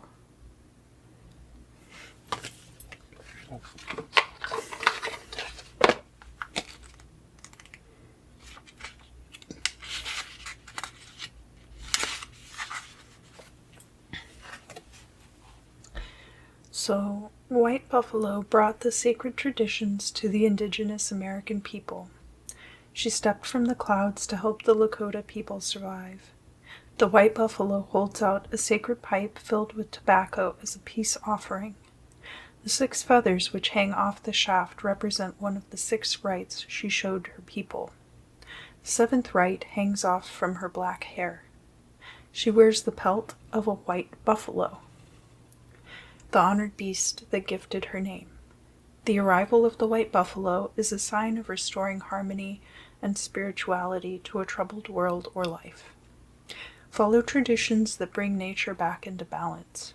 Do your part to make a change in our environment. It's time to restore harmony to the world. Be mindful of your spirituality in your life. And now I'm going to get out the Luminous Void Tarot.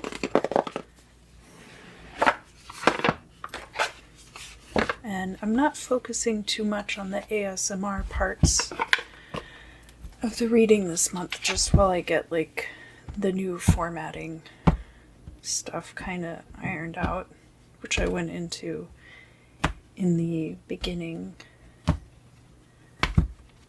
of the video. Alright. Current state of affairs.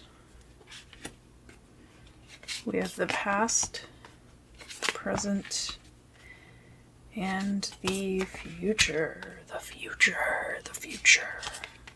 Your goal or destiny.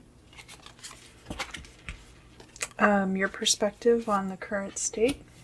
The outside perspective, your hopes and fears, and the final outcome.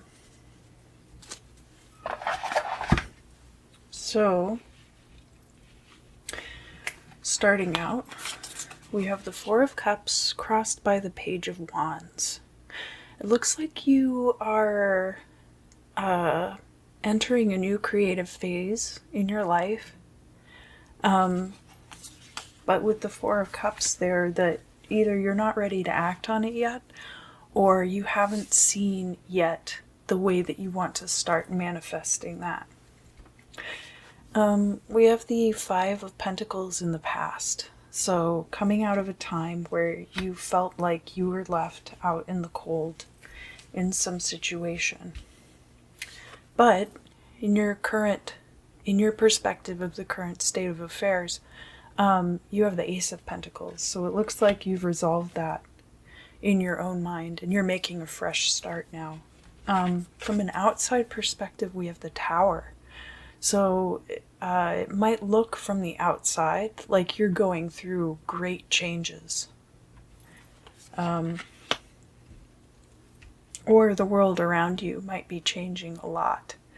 It looks like you are going through a certain amount of your own personal evolution, but I'm not seeing anything quite this drastic.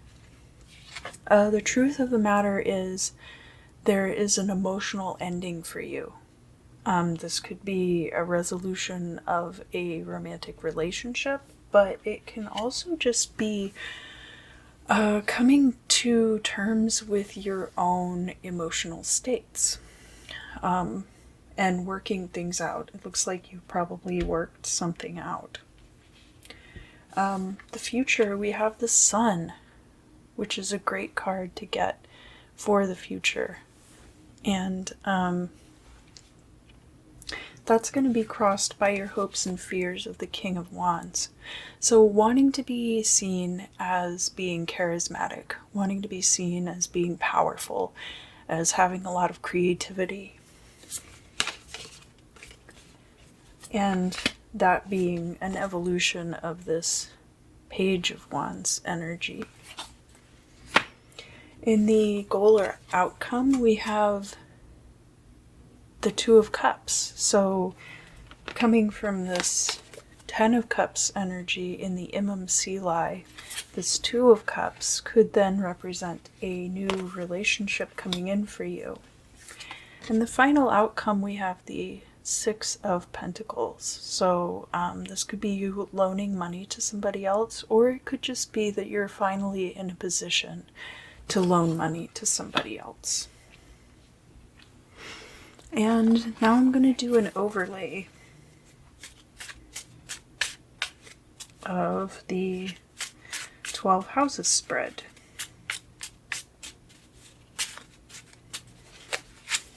1, 2, 3, 4, 5, 6, 7, 5, 6, 7, 8, 9, 10, 11, 12. Great. Cool. So back here with this disappointment with the 5 of discs, or feeling left out in the cold, we have the 10 of swords. So there could have been an ending that was associated with this. Like maybe you got kicked out of a place where you were living, that kind of an energy. It doesn't necessarily have to be that specifically because this is a general reading, but it might have been something similar to that. Being fired from a job, being kicked out of a place where you were living, something like that might have been the catalyst for the current situations. So down here where we have the Ace of Pentacles, in your second house we have the 5 of Wands, which is about competition. And it's a healthy competition, but it's competition nonetheless, and it's not something that you necessarily want in your finances and stability house. Down here, we're looking at the Imam Sili, which is the cusp of your 3rd and 4th houses. It's the lowest point on your birth chart. And we're also looking at how the 3rd and 4th houses are kind of like interacting with the 10 of Cups here. So in the 3rd house, we have the Page of Wands, mirroring this Page of Wands that we had here in the current position, crossing the 4 of Cups. Page of Wands could be like a younger sibling. Possibly they're a fire sign. That's a possibility here. It could also be that you're starting to have creative communication with people around you. Or you could be taking a lot of short trips. So like if you're going around handing out resumes, or maybe you started driving for a ride-sharing service or something like that, that could also be a possibility. Over here in the 4th house, for your home and family, we have the 9 of Nooses, which is like the 9 of Swords. So a lot of anxiety about the security maybe of your living situation. So let's look now at the midheaven. With the 10 of Cups here, you do have some kind of emotional resolution on your part though, so that's a good jumping off point.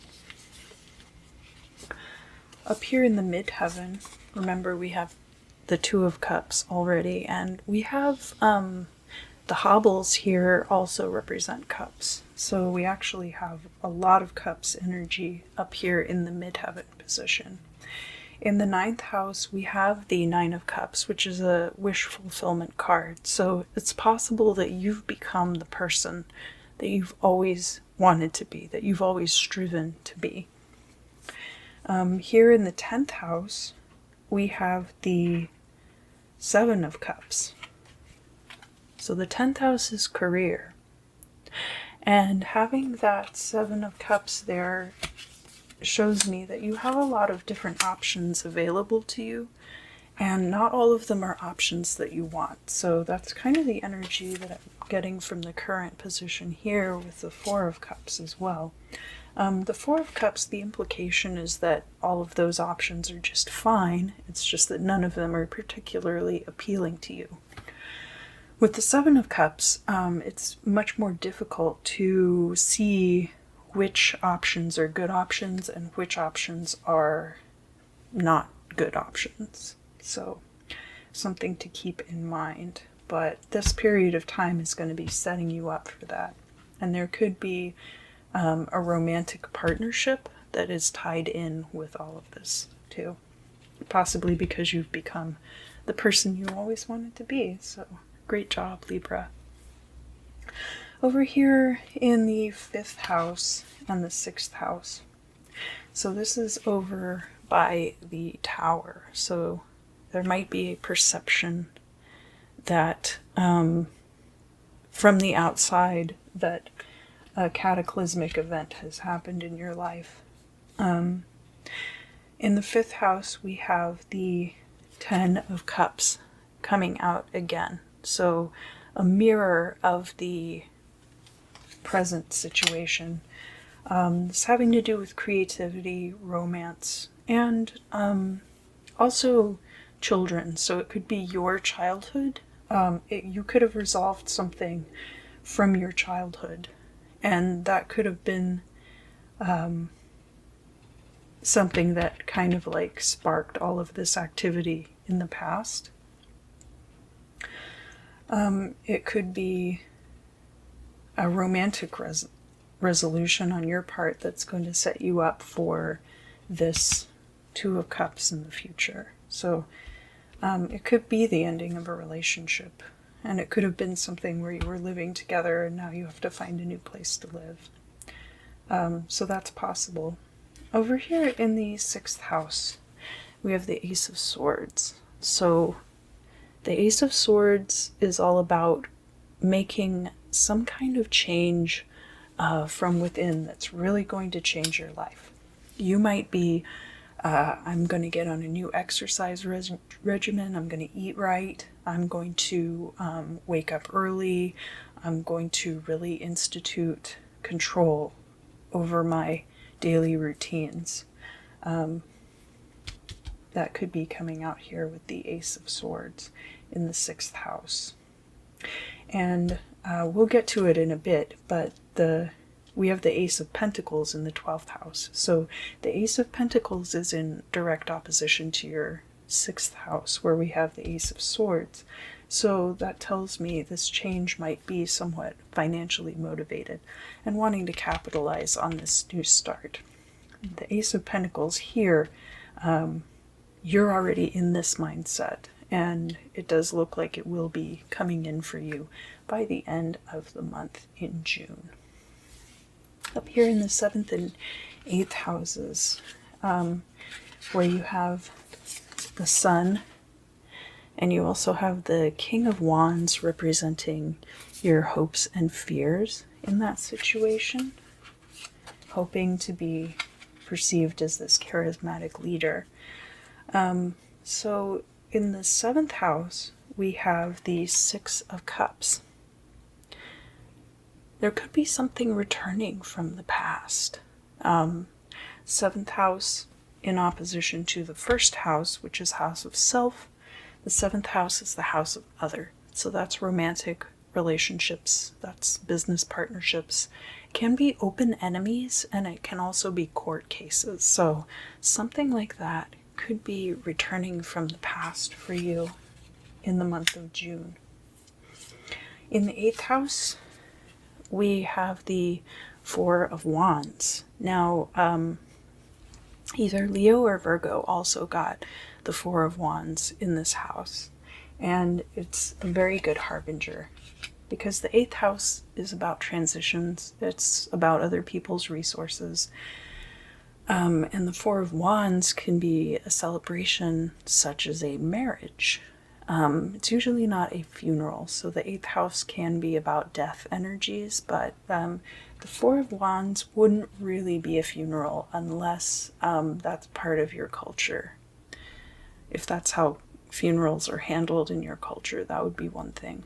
But if you are not part of a culture that really celebrates people's transitions into the next world, then it would be more likely to be like a marriage, or possibly celebrating getting a job, celebrating some kind of transition in your life. And possibly one to do with another person's resources.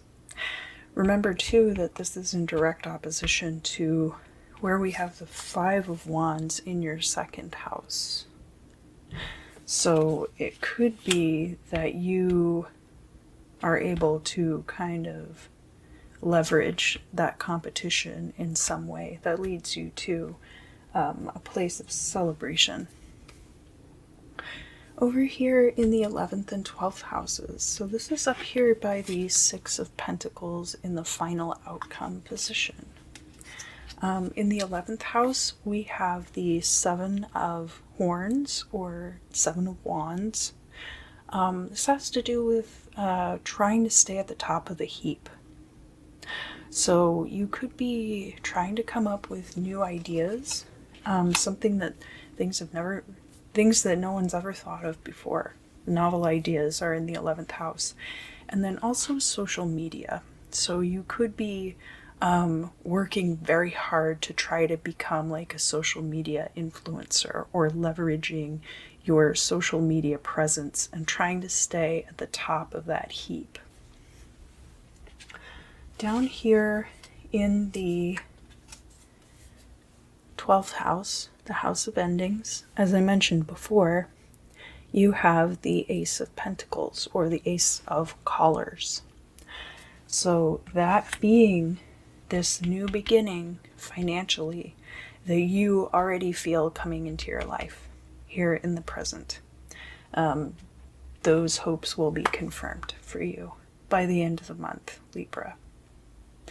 Thank you so much for joining me. If you enjoyed this video, please let me know down in the comments. Don't forget to like, share, and subscribe. And I look forward to seeing you again very soon. Hello, Scorpio. Welcome back. Welcome back. So first, I'm going to pull for you a card from this Dreamscape Oracle deck.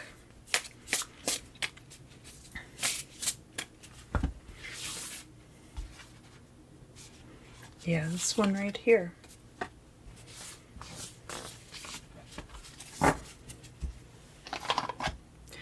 And the card that you get is balance. Balance, balance, balance.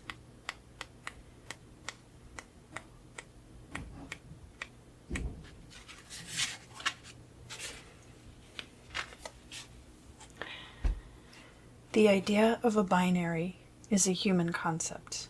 We contain both one and another inside our genetic makeup. Balance sits outside of this duality. They follow their vibration, their own story. They can often be positive, revealing the good which sits inside us all. They can also be gloomy as they give in to the dark emotions which lie feral, waiting to attack. Balance sits somewhere in between. They know what it is like to carry both sides. Balance blends the best and the worst, presenting us all a new opportunity to experience the whole of creation. Sorry. I might have been out of focus for a little bit. Look for the positive in the negative. Temper your emotions. Okay, so next, I'm going to lay out the spread.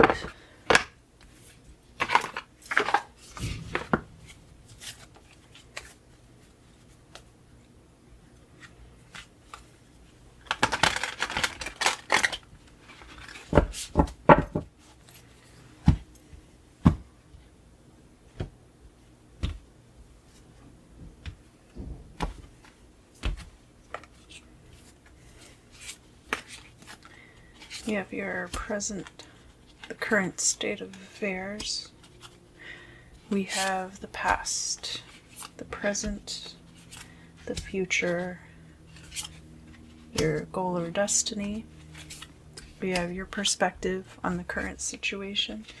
We have an outside perspective on the current situation, hopes and fears, and the final outcome.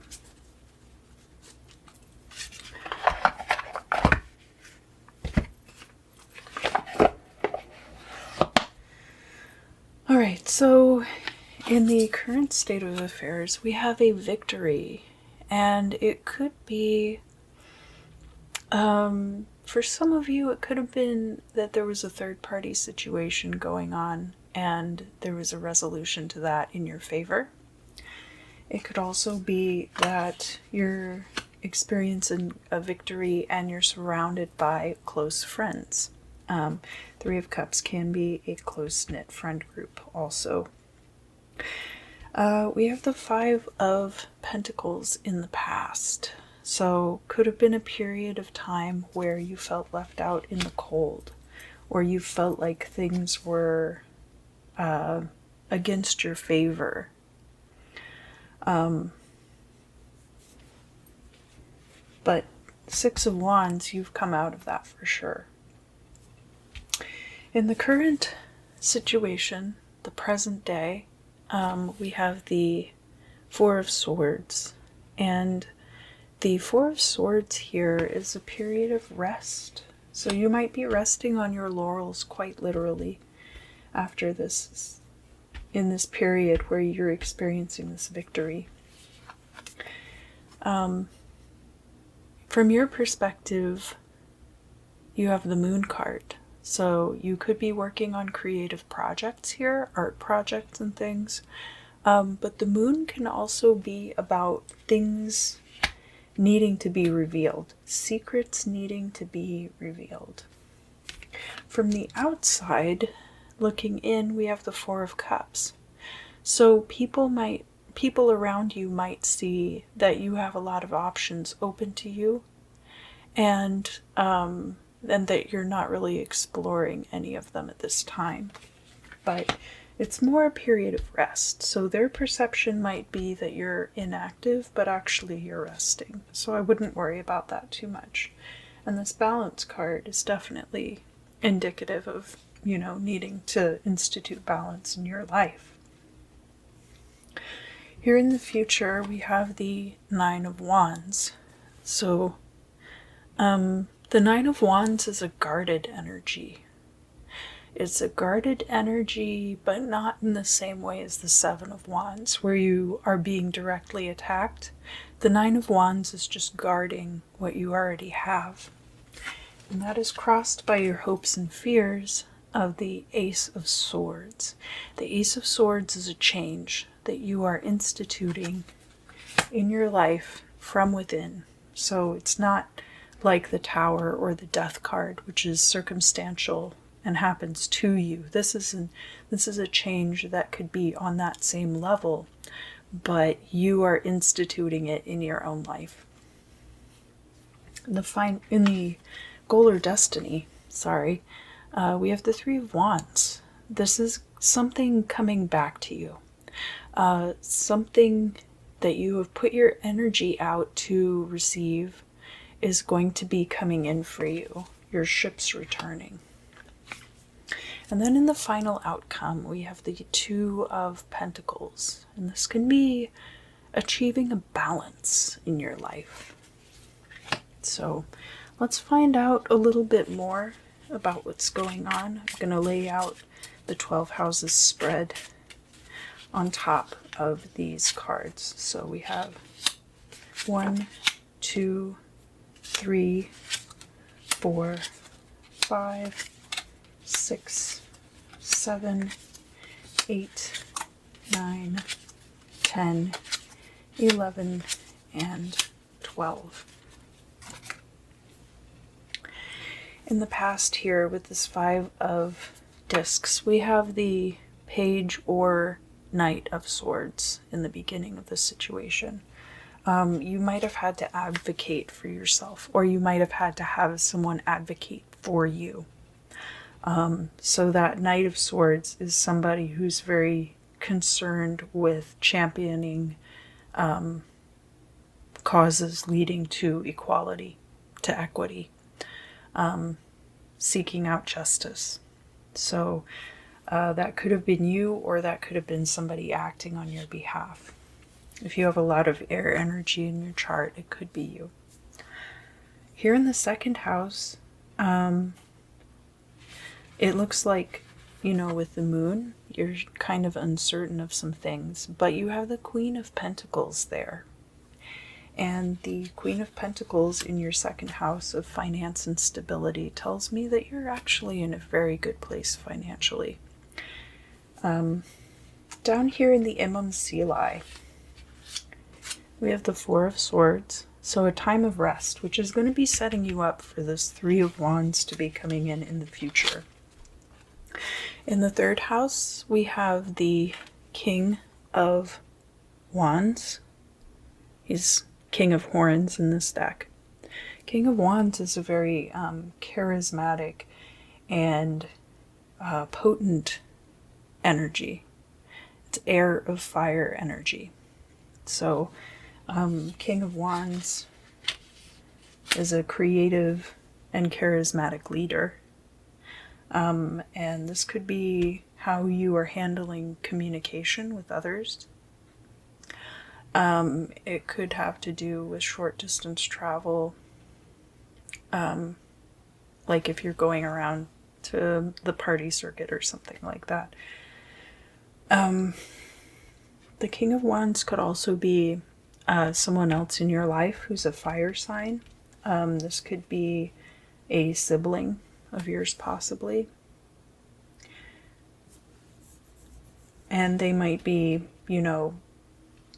facilitating things for you during this time of rest.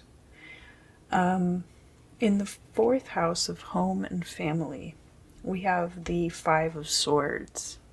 So even though there's a lot of stability in your life, in your family there might be a lot of conflict right now. And this King of Wands, I'm not reading reversals, so the King of Wands here, if that person is actually showing up reversed, the King of Wands can be like a very hot-headed, violent person also. So you might be taking a step back from that situation. Up here in the midheaven, which is going to be the result of all these actions down here in the Imam Sili, we have the ninth house. We have the Nine of Swords coming out. So you might be worried about being able to improve your life, improve your situation. But I do see that there's a lot of energy here for you to be able to do that. So I don't think that there will be major obstacles in your way regarding being able to improve your situation. But that might be causing you a lot of stress, really striving to work for something in your life that will put you in a better place. Over here in the 10th house, we have the Eight of Wands. So as far as employment or your job is concerned, there could be a swift ending coming in for you. And that doesn't, the Eight of Wands is not necessarily a bad ending. So it doesn't have to be that you're getting fired or you're losing your job or something like that. It can also be that situations that maybe are detrimental at your job might be ending. Something like that. Over here in the 5th and 6th houses, we're over by this Four of Cups. So in your 5th house, you have the Ace of Cups. As far as creativity and romance is concerned, that's a new beginning. The 5th house also has to do with children. So whether that's your childhood and having a fresh beginning from situations in your childhood, or Ace of Cups could be, in this case, conception, if you're trying for a child. In the 6th house, we have the Seven of Swords. So a situation where there's some kind of underhanded dealing or betrayal, and that's having to do with your daily routines, or it could be having to do with your health. So like if you're not going to bed early enough, that could be you betraying yourself. Or sleeping in too late, that could be like betraying yourself. Not taking good care of your body could be a self-betrayal. But as it relates to health, it could also have to do with the healthcare system and having people not do the things that they need to do in order for you to be in good health. So let's look at the future now. We've got the Nine of Wands and the Ace of Swords here for your future position. Being defensive, but also planning to make moves in your life. In your 7th house, we have the Page or Knight of Pentacles. So, the 7th house is the house of other, in opposition to the house of self. It can have to do with partners. It can have to do with open enemies. It can have to do with court cases. So it could be that either a partner, a romantic partner or a business partner, brings in money for you, or it could be that you win a legal case. But the Knight of Pentacles is very good for money coming into you quickly. In the 8th house, we have the 5 of Cups. So 8th house has to do with other people's resources, and it also has to do with transitions. There might have been a disappointment regarding how a cycle turned over in your life, or it could be that somebody cut you out of their inheritance, or that maybe somebody owes you money and they're not paying you back, and you see them on social media posting about trips they're taking and stuff. Over here in the final outcome, we have the Two of Discs. So in the 11th house, we have the 7 of Cups. And the 11th house has to do with, it can have to do with social media and your group dynamics, and can also have to do with novel ideas. So new ideas and the 7 of Cups coming together is a very volatile situation, in that some of your novel ideas that no one's ever thought of before are going to be really great, and some of those ideas are going to be really dangerous. But we have the Two of Discs here. That's going to be providing a balance. In the 12th house, we have the 3 of Wands reiterated. 3 of Wands reiterated here means that whatever it is that you're waiting for is going to come in by the end of June. Okay, Scorpio. Well, I hope that you enjoyed your reading for the month of June 2021. If you did, please let me know down in the comments. Like, share, subscribe. If you think your friends would enjoy it, please tell them. I hope to see you again very soon. Hello, Sagittarius. Welcome back. This is for Sagittarius, Sun, Moon, and Rising. So, first of all,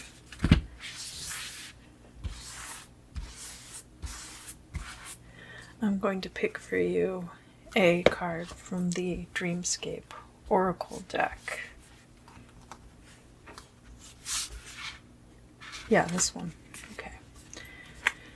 You have the Scales.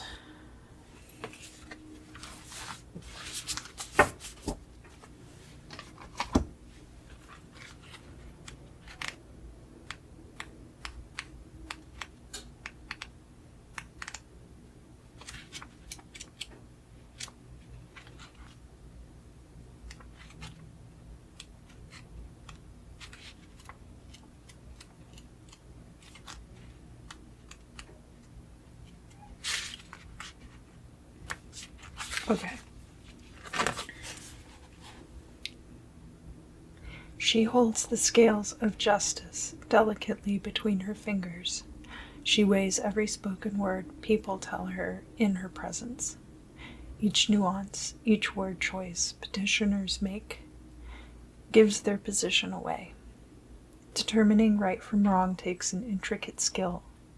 Not everyone can do what she can do. Flowers decorate her hair, showing the beauty that happens when the scales pass judgment. Her golden clothing matches the small scales dangling in each hand. If you look closely, one seems higher than the other. Did the results bring positive or negative outcomes? Only history will tell. Listen to what is going on in the situation and make a decision to benefit your world. Bring proper judgment back to the world.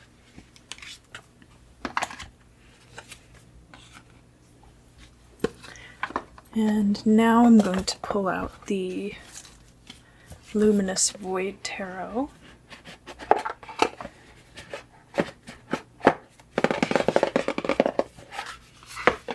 And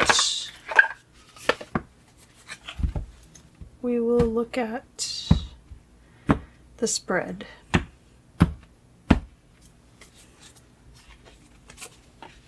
There's the present conditions, the past, current situation, the future, your goal or destiny. Here's your perspective. Here's an outside perspective. Your hopes and fears, and the final outcome. So, the beginning of the reading, we have the Hierophant and the Nine of Pentacles. So, Nine of Pentacles is financial freedom, financial independence, abundance. Everything's going really well.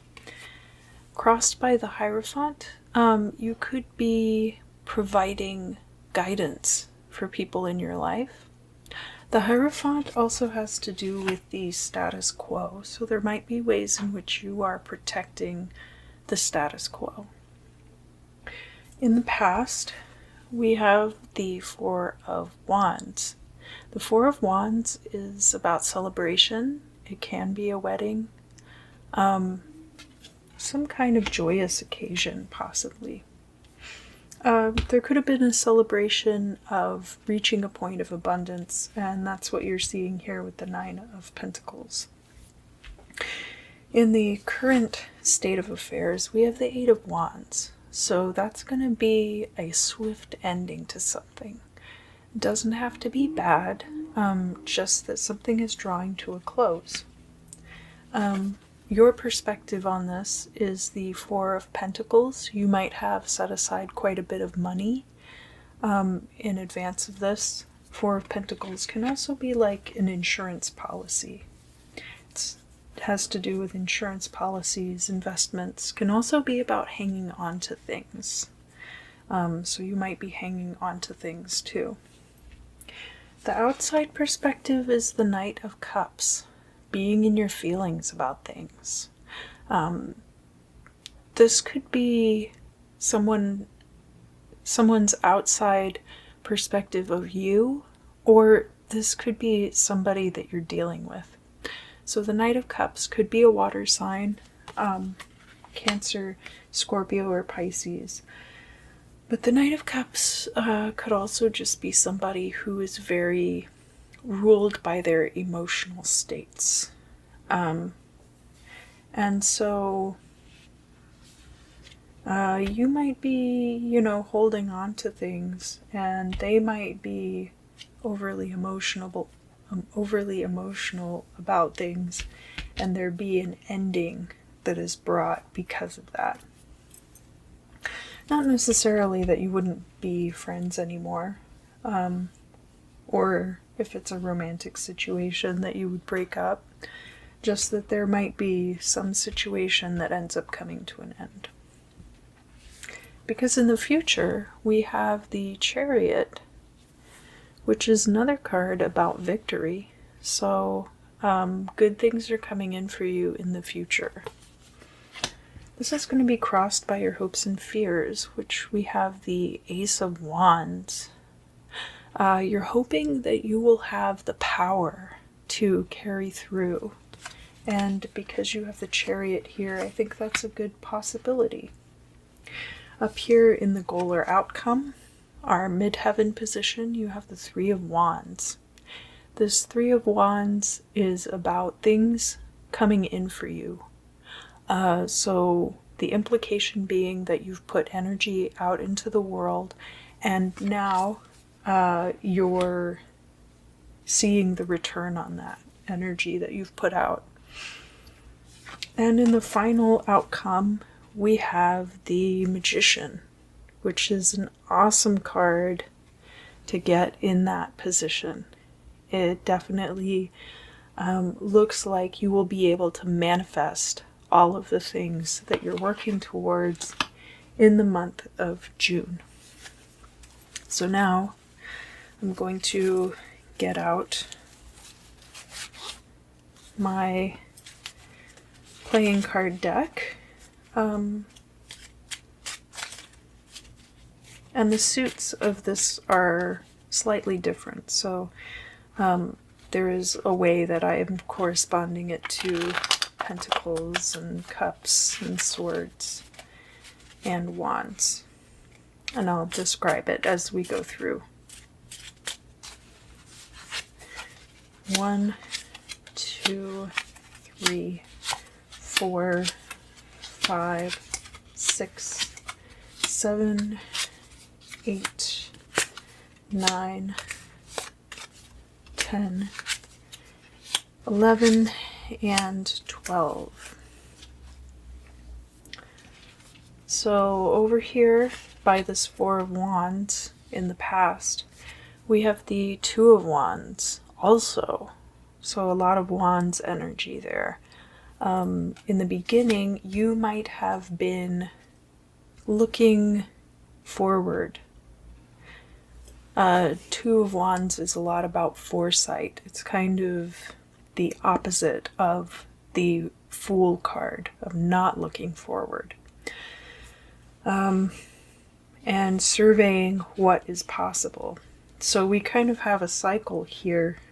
This is kind of bringing us all the way around, because here in the beginning we have this Two of Wands. Up here in the goal or destiny we have the Three of Wands, and then here in the past position we have the Four of Wands. So this shows me that there might be some cyclical elements to your success, that things kind of move around in a somewhat predictable way.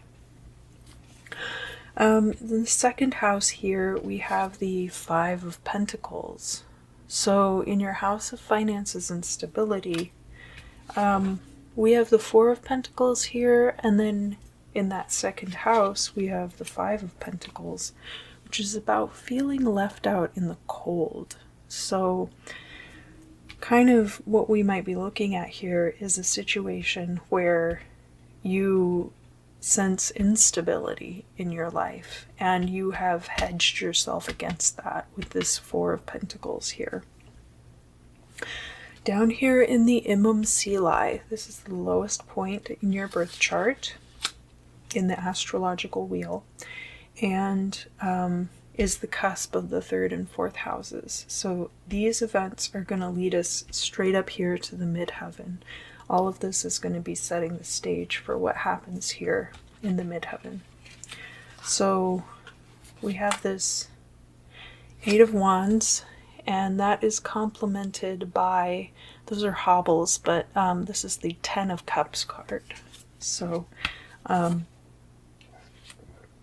using the hobbles to represent cups in this deck.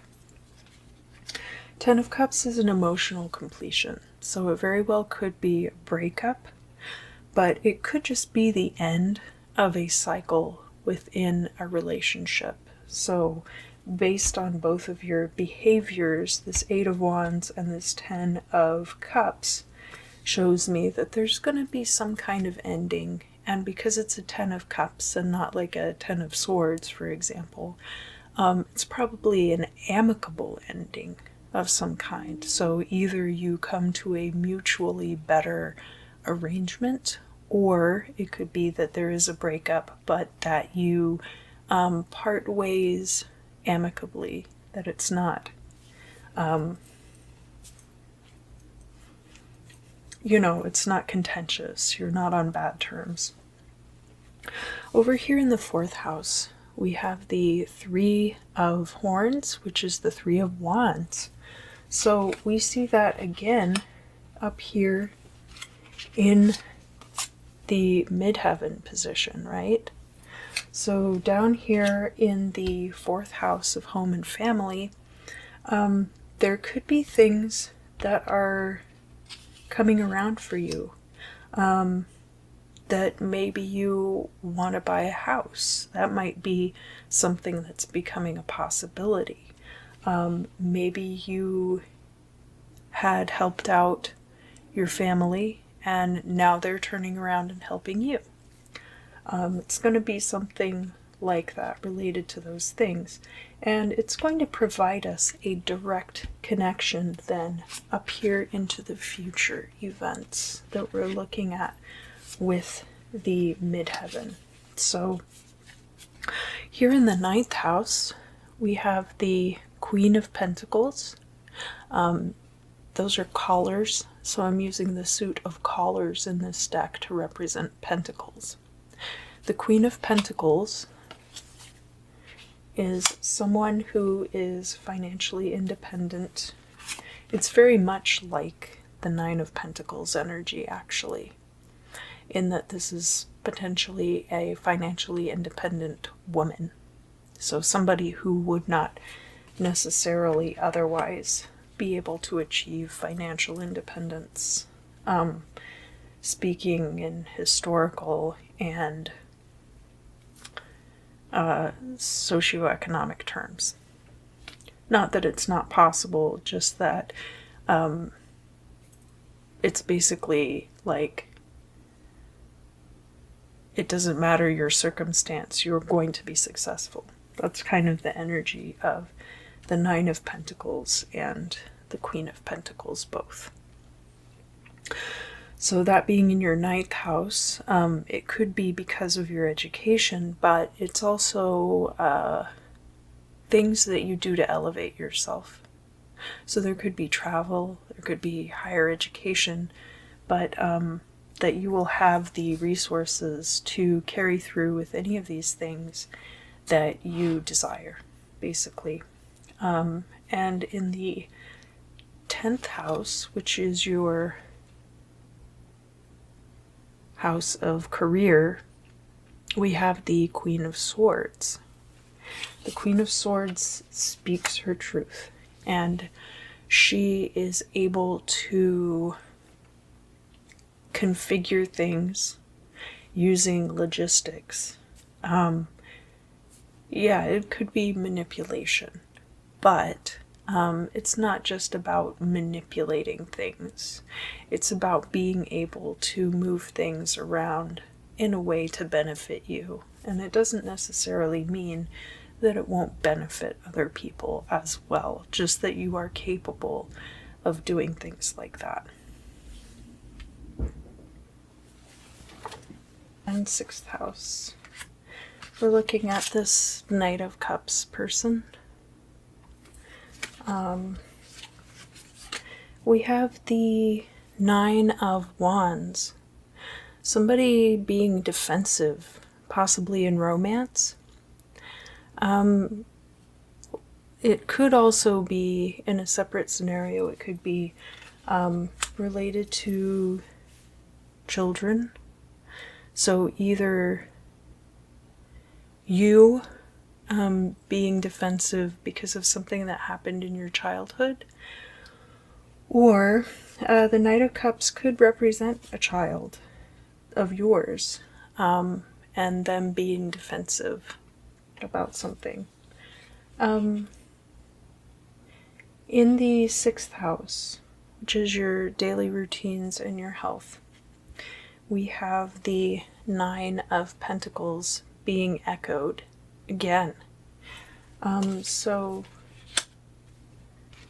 definitely good health. And it could be that you have enough money specifically to deal with health issues as they come up. So that might be, not that health issues will be coming up, but you might have had like some minor health problems that you're now able to take care of. Going up here to the 7th and 8th houses. This is here by the Chariot and the Ace of Wands in the future.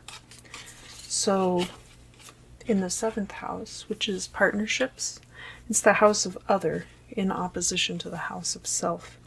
So that can be partnerships. It can also be open enemies or legal matters.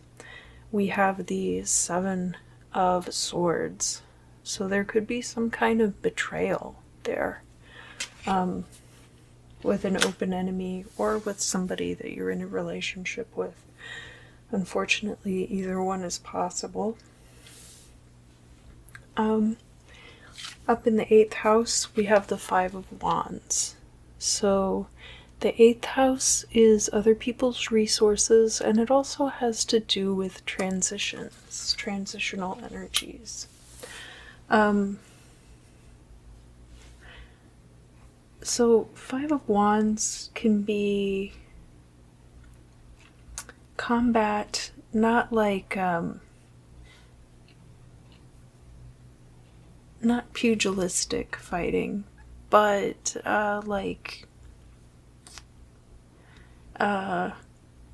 recreational combat, and rivalries and things like that. So there could be a situation with someone else's resources where there's kind of like a rivalry there. So that's a possibility.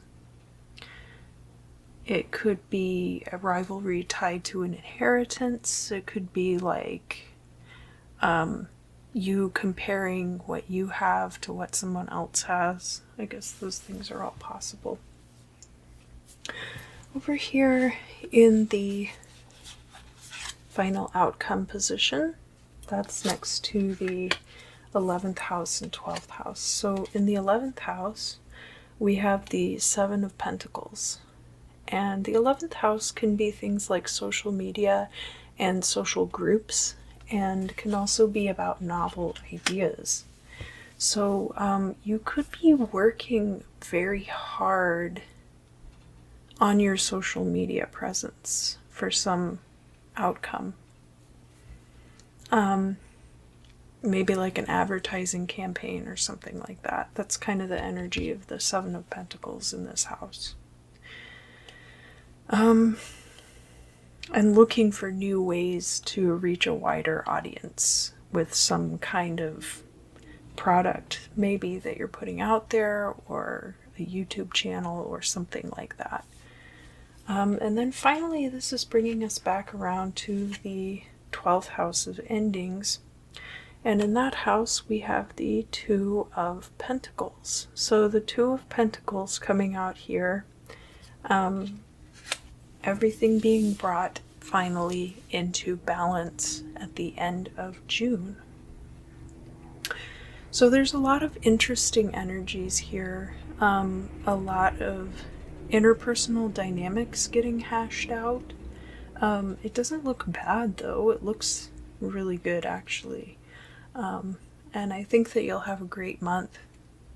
I hope you enjoyed the reading. If you did, please let me know down in the comments. Don't forget to like, share, subscribe, tell your friends, and I look forward to seeing you again very soon.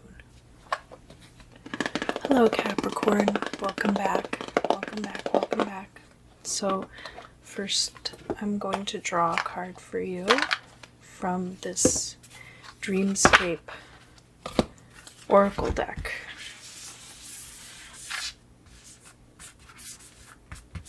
Which one This one? This one. Okay.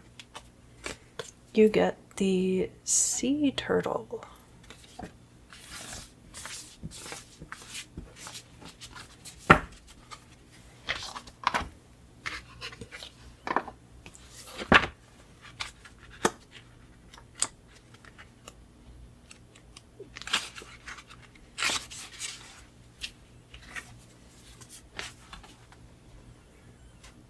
The sea turtle is a gentle creature with long lifespans and can swim over vast distances. It can take decades to reach full maturity, granting them insight and wisdom only accumulated through time and experience. Sea turtles represent the journey and have infinite patience as you walk the path and learn from the lessons given along the way. When the sea turtle comes into your life, it may be time to look at the big picture and start planning for the long haul. Are you ready for the future? Now is the time to start planning. Enjoy the journey of your life. Start planning for the future. The future, the future, the future, the future. All right, so let's get into the reading, shall we?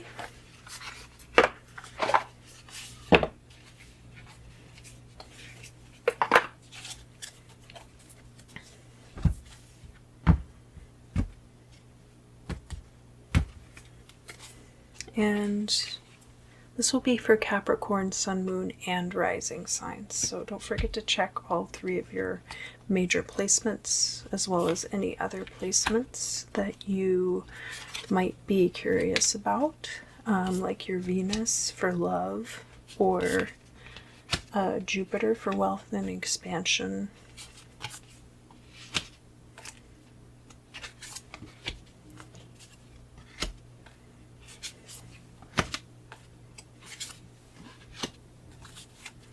Okay,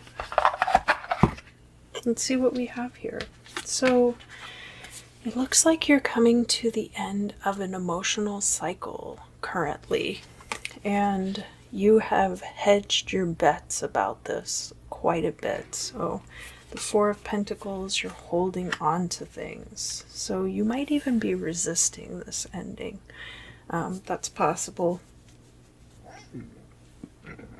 Here in the past, we have the 5 of Wands, and as you can see on the card, there's all of these people fighting with staffs, with wands. And this is more like a creative kind of combat. It can be rivalry, it can be more like a competitive atmosphere in a job situation or in a creative field. So you could have come out of a period of time where you were involved in that kind of competition for something. The current state of affairs, we have the Page of Cups here. So there's going to be an offering, probably an offering to you, Capricorn, something being offered to you. Your perspective on this situation is the 7 of Wands. So having come out of this kind of sparring, this rivalry, you kind of feel like you're under attack from all sides. You're at the top of the mountain, and looking down are adversaries everywhere.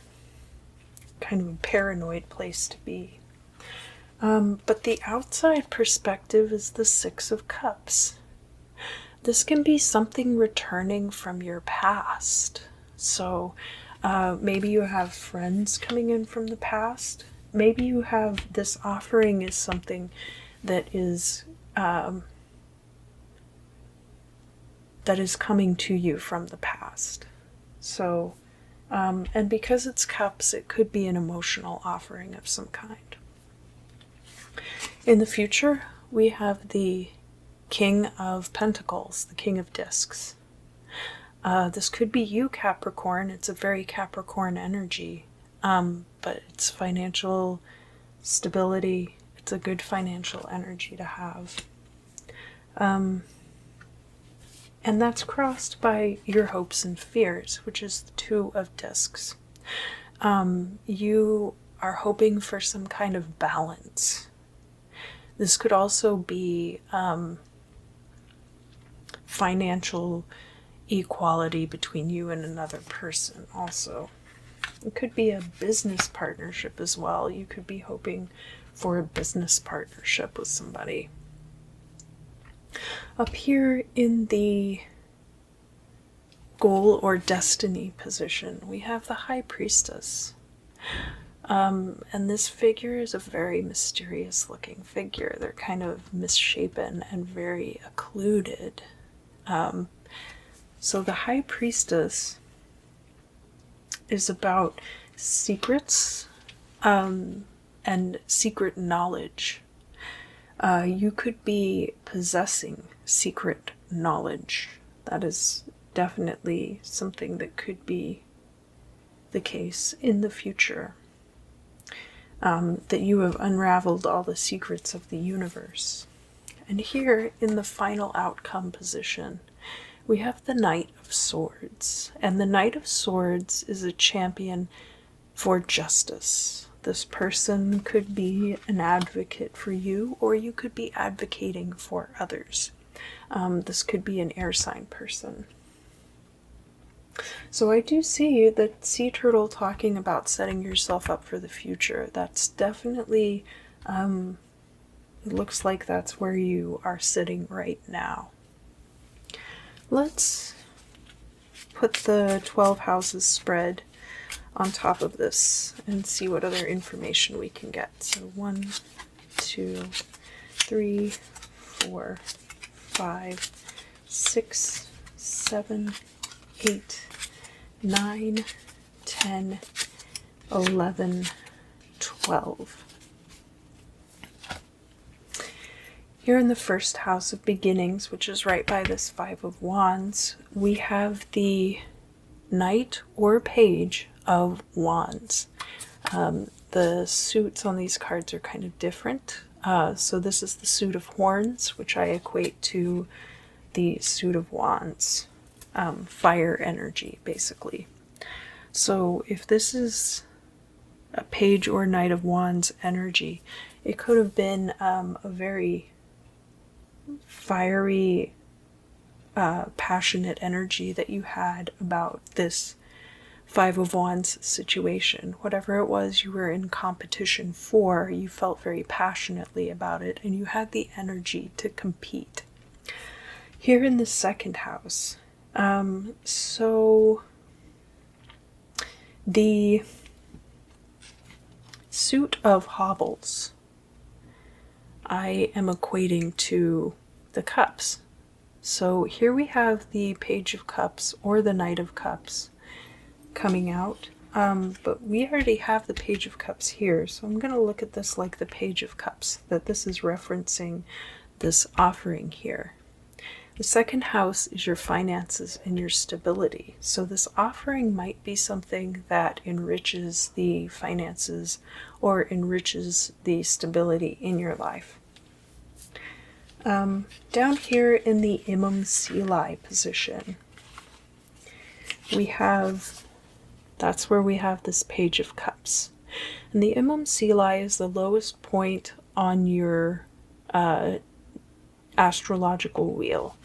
So that is in direct opposition to the midheaven. Up here in the midheaven, you're looking at these long-term energies, and this is going to be the origin of all of these long-term situations down here in the Imam Sili. So we have this offering. Over here in the third house of communication and siblings, we have the Six of Wands. So there could be a victory there. That could be short distance travel.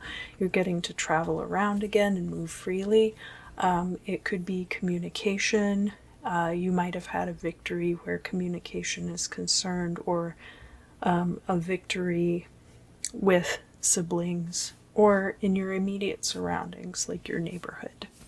There could have been something that was triumphant for you there.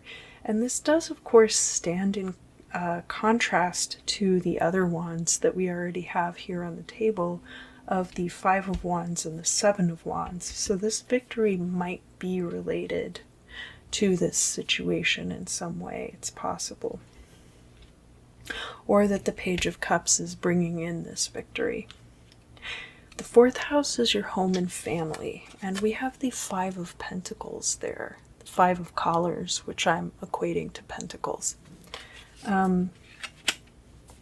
That's about being left out in the cold. So there might be a situation with your family where you are kind of left out in the cold. Maybe they're not telling you things, or everybody's ganged up on you, or you've lost contact with them. All of those things are possible.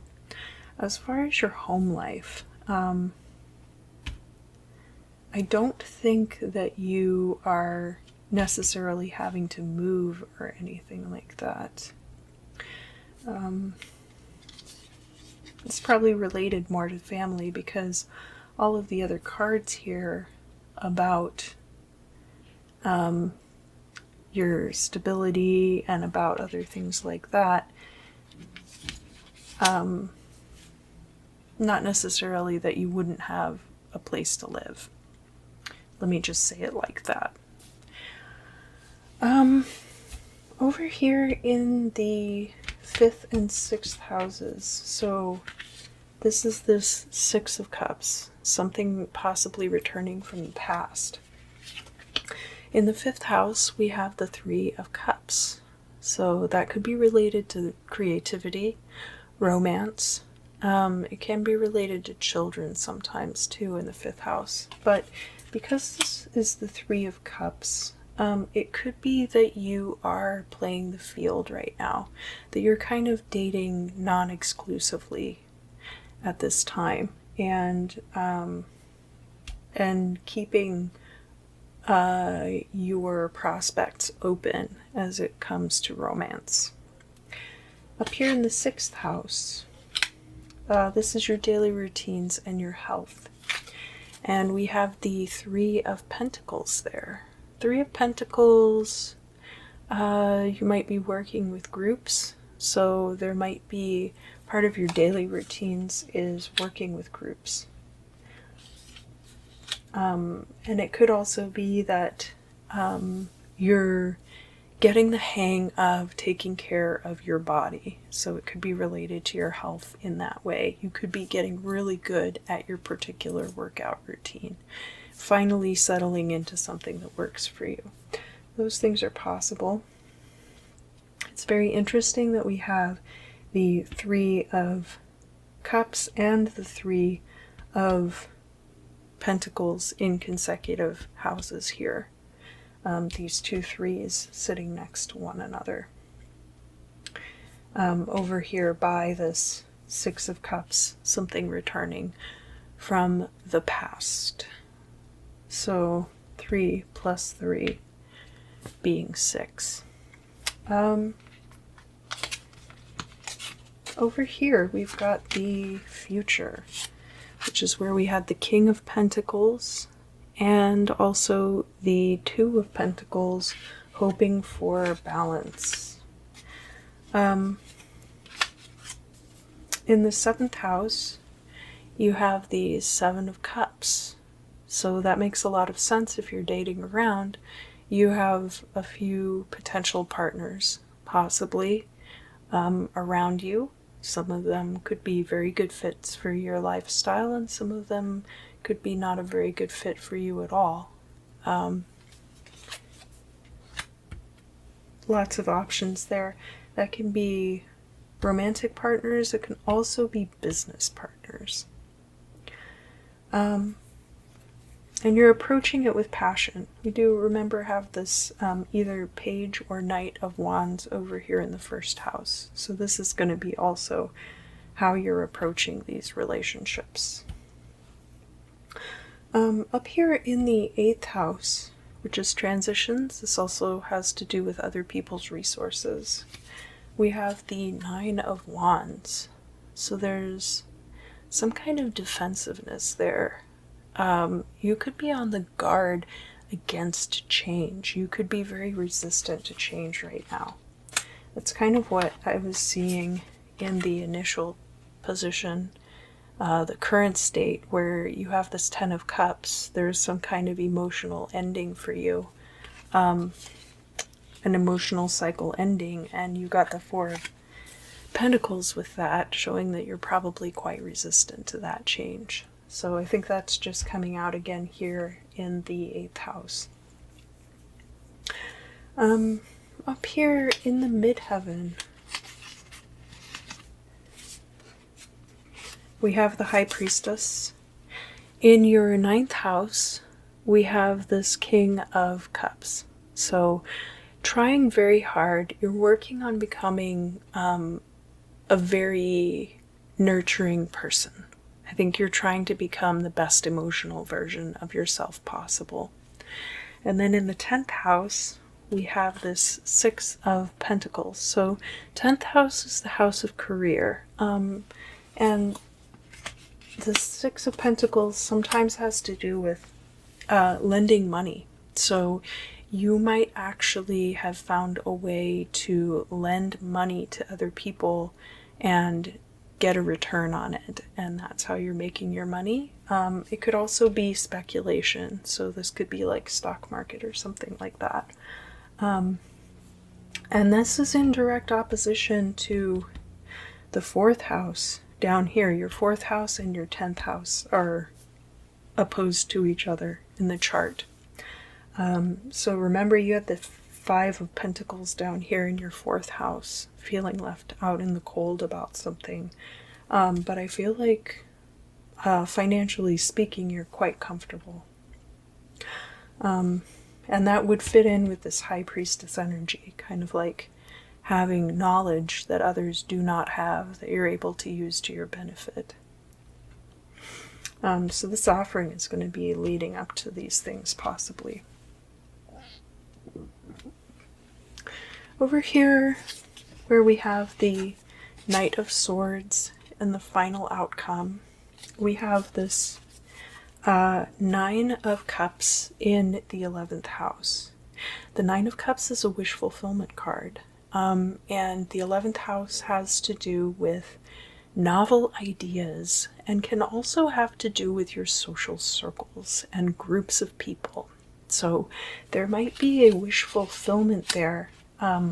Maybe you've been kind of working on an idea for some time and you're finally getting to the point where you're going to have a breakthrough about it.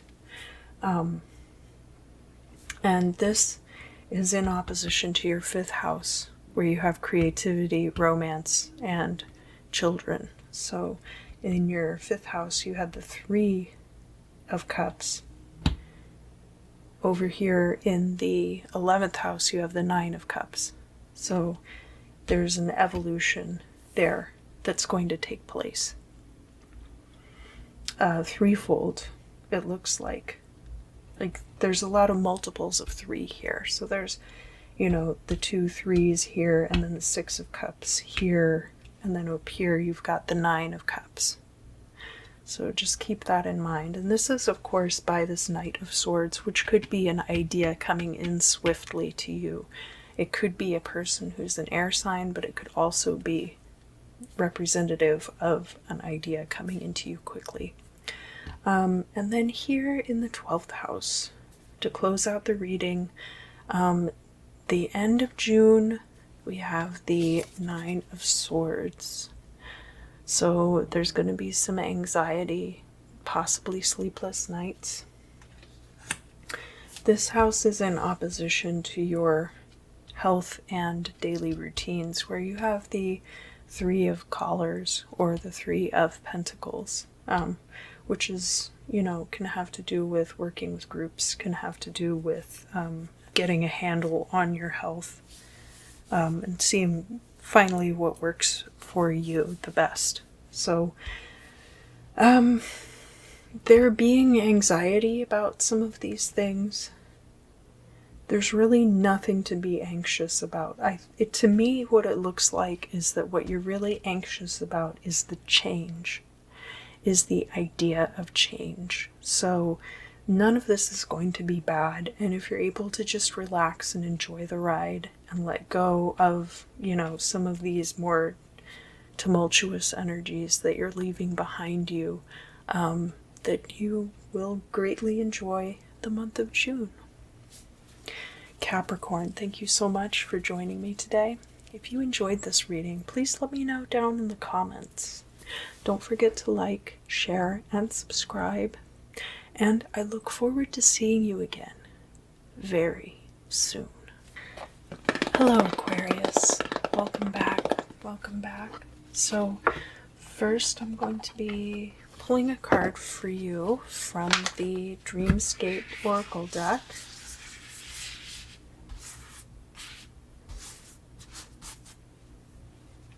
This one. You got the Knight.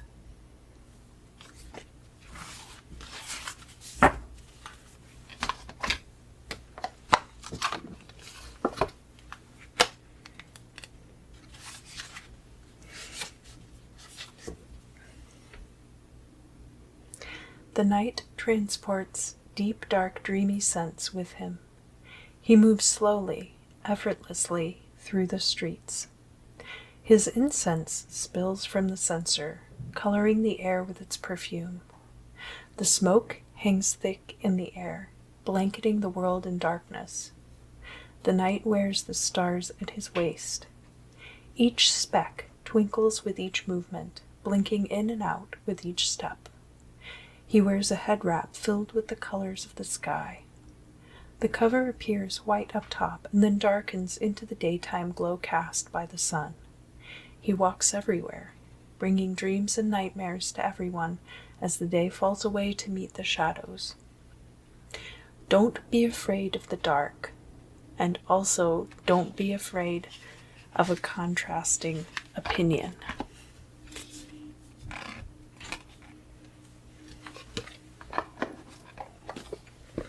And let's get into the tarot portion. So,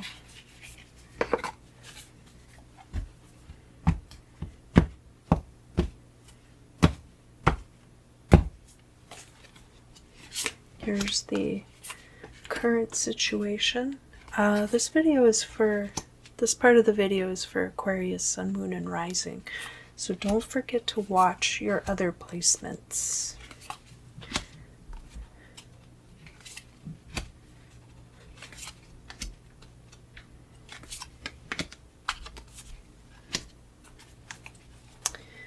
Okay. What we have here, we have the 10 of Swords and the 7 of Wands.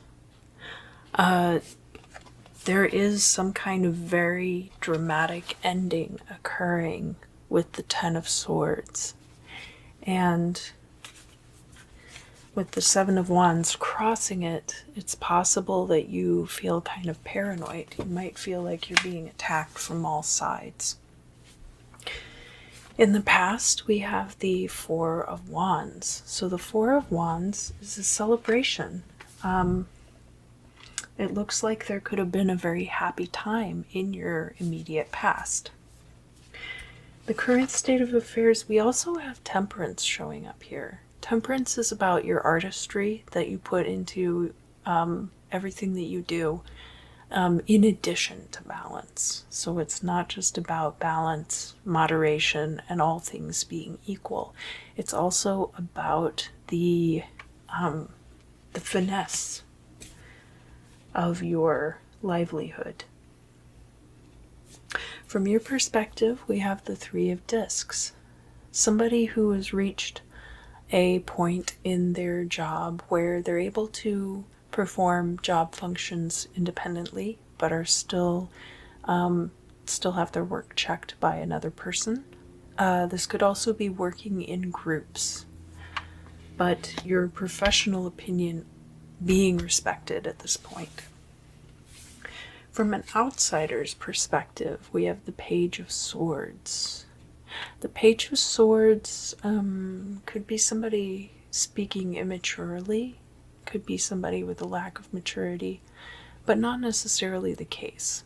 The Page of Swords could represent new ideas or new communication coming in also.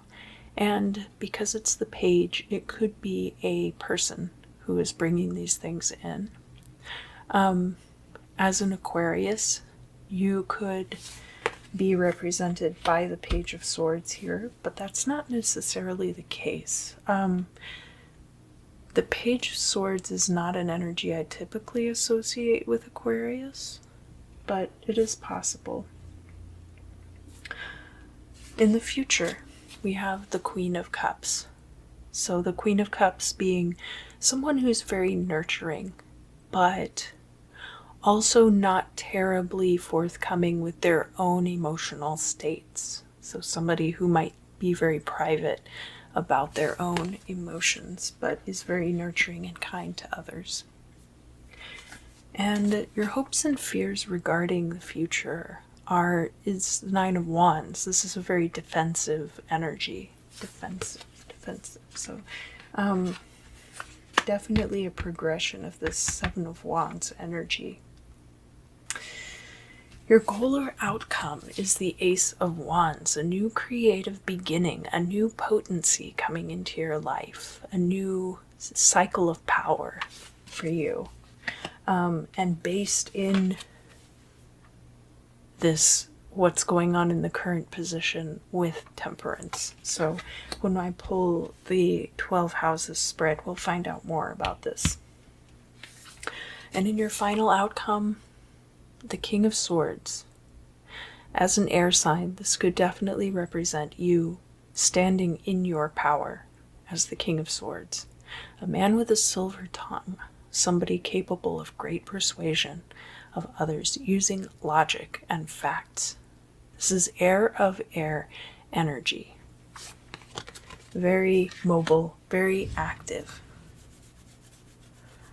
All right, so now let's get out the playing cards. And the suits of these are slightly different, so I have corresponded them to the 4 elements: fire, water, air, and earth.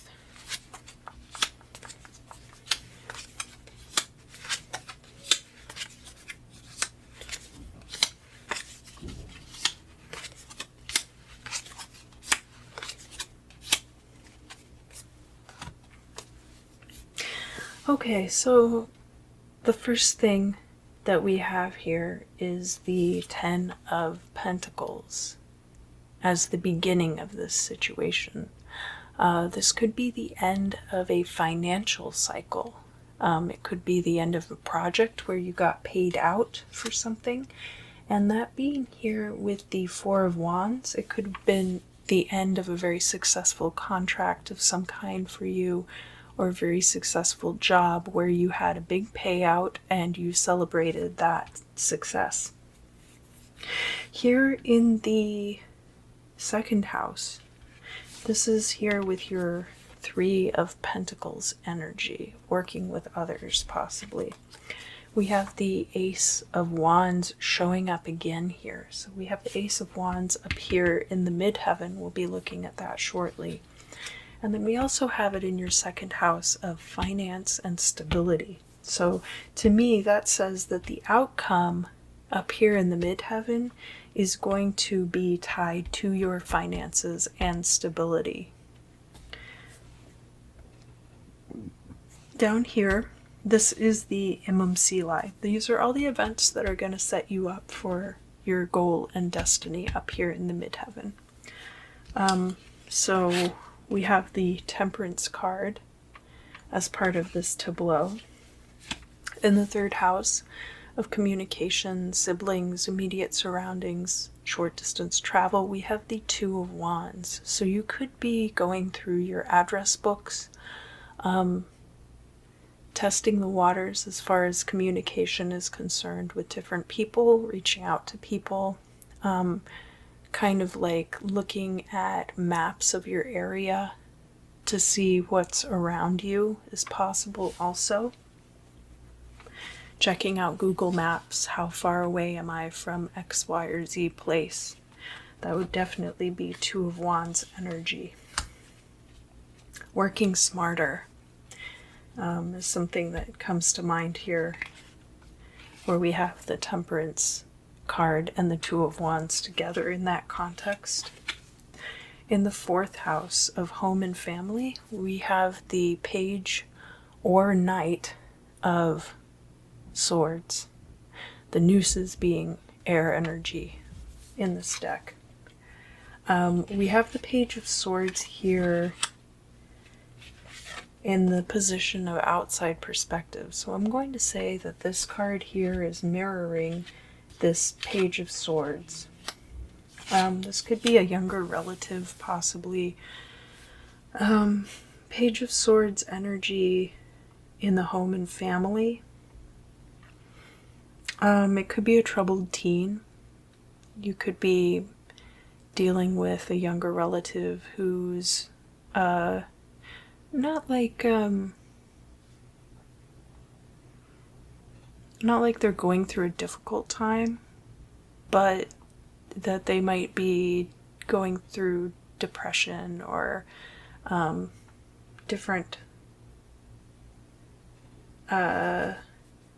emotional, well, not emotional, but like different kinds of trauma and trying to heal from that, I guess would be a better way of putting it, because it's not Cups energy, but it's definitely like an energy of possibly like some turmoil in this person's life, and they might be a young person, is how I'm reading this in the context, because of course like Page of Swords can mean a lot of different things, so this could be a specific context for some certain Aquarius out there. Here in the 5th house and the 6th house, we have a lot of wands. So we have the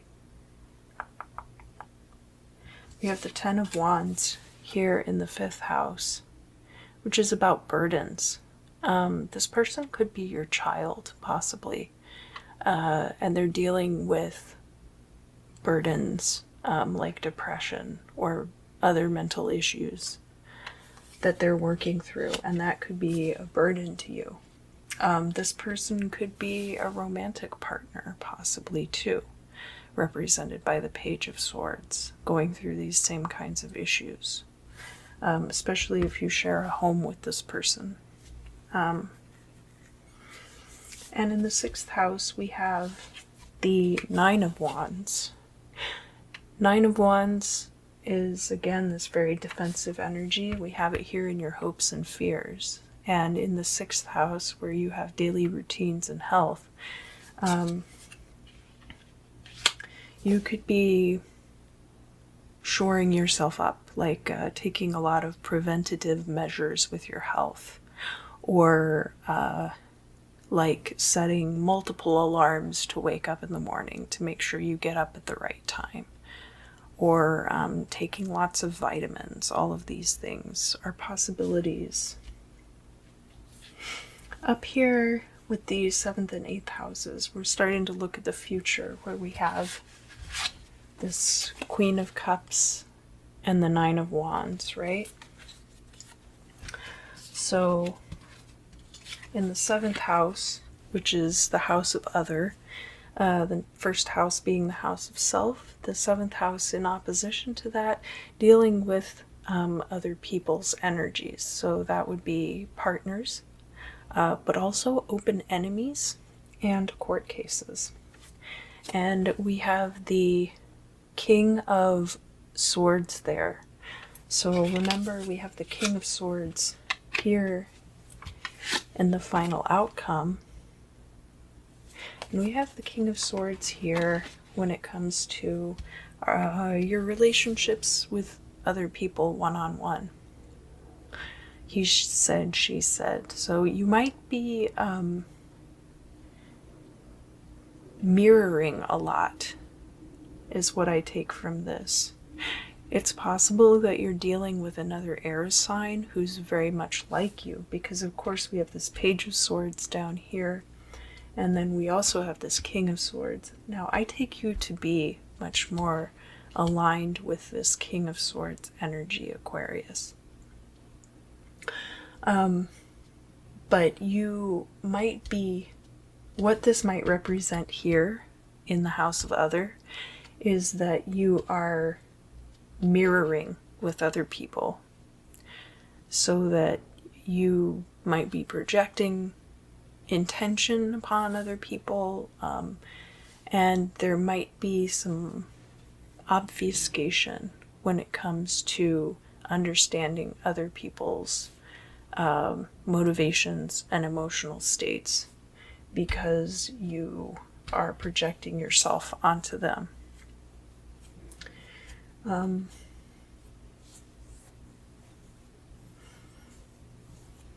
Not being afraid of opposing ideas.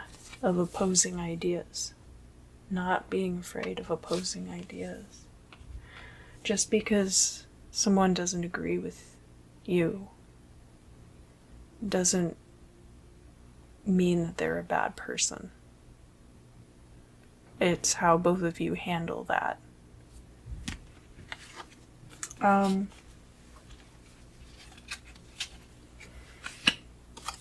So then in the 8th house, we have the Ace of Swords, which is a great place to have the Ace of Swords, because the 8th house is all about transitions. It's about other people's resources too. But in this case, the Ace of Swords is you affecting some kind of change.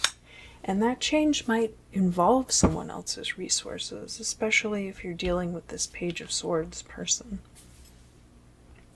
Now we're getting into the realm of the midheaven. So remember, down here in the Imam Sili, we had the Two of Wands, possibly looking through Google Maps, see what's in your neighborhood. We have the Temperance card, and we also have this Page of Swords coming out in the home and family. So up here in the midheaven, we have that Ace of Wands. That's a good potent energy. And remember, we have that showing up in the 2nd house also. We have in the 9th house the 6 of Cups. So the 9th house being all the things we do to elevate ourselves. This could be something coming in from the past. There could be something coming in from the past to, or you might be thinking back to this situation from the past where everything was going really great, to bolster your spirits. And not necessarily try to get back there, but why did this work? Why was this so great? What can we take from these experiences to elevate ourselves in the present and the future? And then in the 10th house, which is the house of career, we have the 7 of Wands. And the 7 of Wands, that was part of how we started out the reading.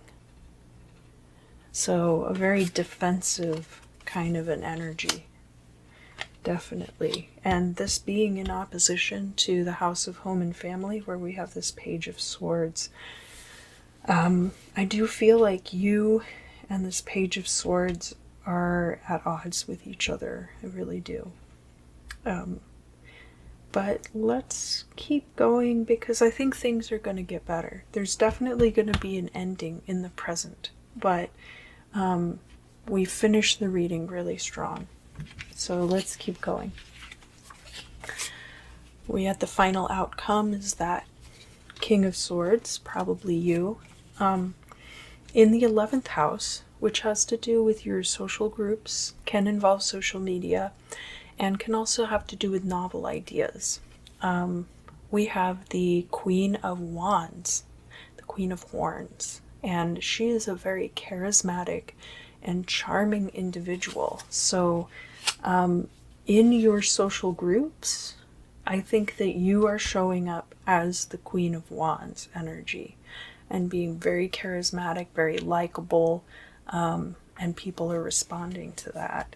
And then finally, in the 12th house of endings, we have the Ace of Cups, and that is going to bring us full circle. So that's going to be in opposition to your house of daily routines and health.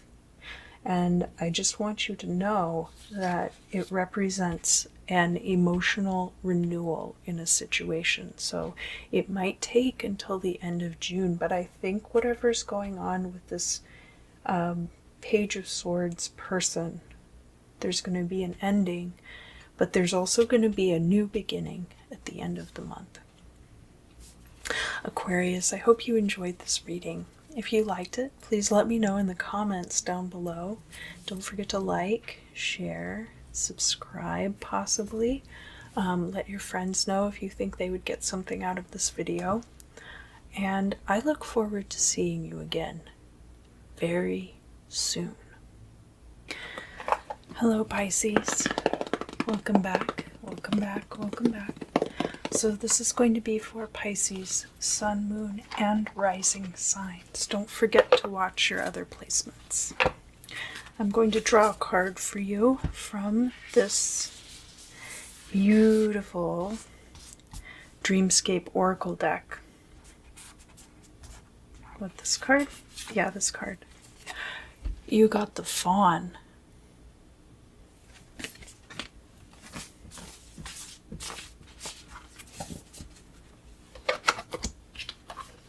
And the Fawn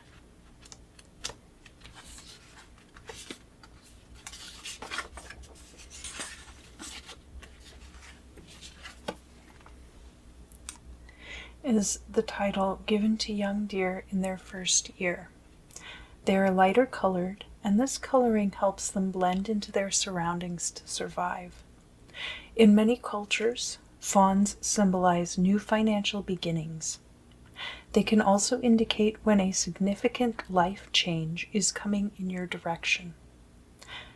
Use fawn energy when you want to change your life's outcomes. It is a good omen when fawn comes to visit you in this deck. Get ready for a change to make its appearance, both good or bad. You also may want to look at your bank statements. How can you improve your monetary status at this time? Significant change is coming your way. A new financial opportunity might appear.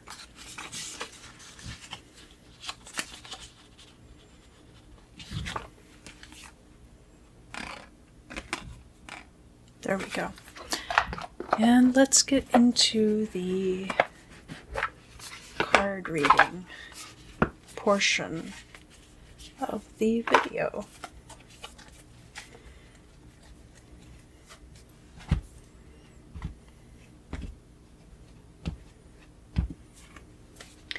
So here's the current state of affairs.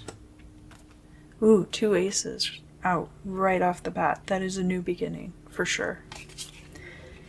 The past, current, future. We have your goal or destiny, your perspective, an outside perspective, your hopes and fears, and the final outcome. Oh, well, I have to say, Pisces, things do look a little bit heavy, but I wouldn't get too worried about it. We do have 2 aces starting the reading, and they're the active aces. So we have the Ace of Wands, which is potency, and the Ace of Swords, which is all about affecting change in your life. Great power here, which can also mean great responsibility, but remember, that is what we started the reading off knowing, was that there was going to be a lot of change. In the past here, we have the King of Swords. Now, this could be an air sign person in your life, somebody who's very logical, somebody who's a great communicator and a great leader. That could be someone else, or that could be the energies that you have embodied in the past as well. Here in the current state of affairs, we have the moon. The moon can be treachery, but it's more like things that it would be better if you did know. The moon does not cast enough light to see well, to see properly, and therefore you can trip, you can stumble if you are traveling by moonlight. From your perspective, we have the Hierophant. You might see yourself as someone who guides others, or you could be doing things to uphold a status quo. That could be a status quo in your own life as well, because this is going to be over here by the second house, where we look at your finances and your stability. From an outside perspective, we have the Nine of Wands showing up here. So from the outside, it could look like you have your guard up. It could look like a fortress that you are guarding to others. Here in the future, we have the Three of Swords. This is interpersonal conflict. This could be arguments or infighting, cattery, gossip, but more like mean-spirited behavior between people. Your hopes and fears, which is going to be crossing the future, is the Ace of Cups. All you really want is a fresh emotional start. So that's good to keep in mind. We have a lot of ace energy. The only ace that's missing is the Ace of Pentacles here. The goal or destiny, we do have the Tower card, but we already knew that great change is coming, so I wouldn't be too worried about that. We'll look at the rest of the cards and give it a little more context, and then it won't be quite so scary. The final outcome, we have the Judgment card. So there could be a situation where there is some kind of test that you have to go through. And that could be a test of the spirit. It could be like passing your real estate license exam. A lot of things fall into this category of judgment. It could even be talking about shadow work that you're doing. Let's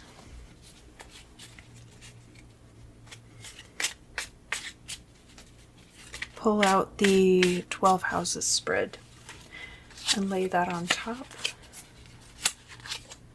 And that'll give everything a little bit more context.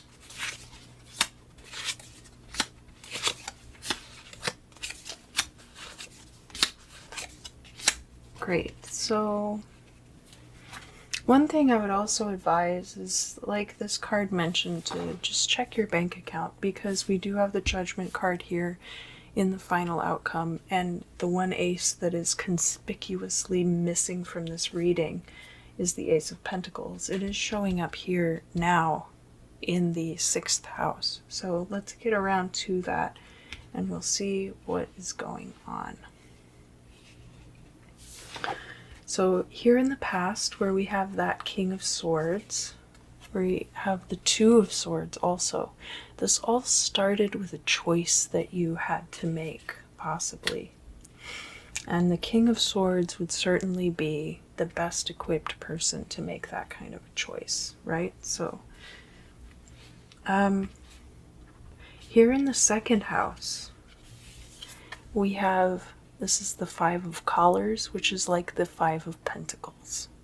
Feeling left out in the cold as far as your finances and stability is concerned. You may have a housing insecurity at this time. You may feel lack in your life.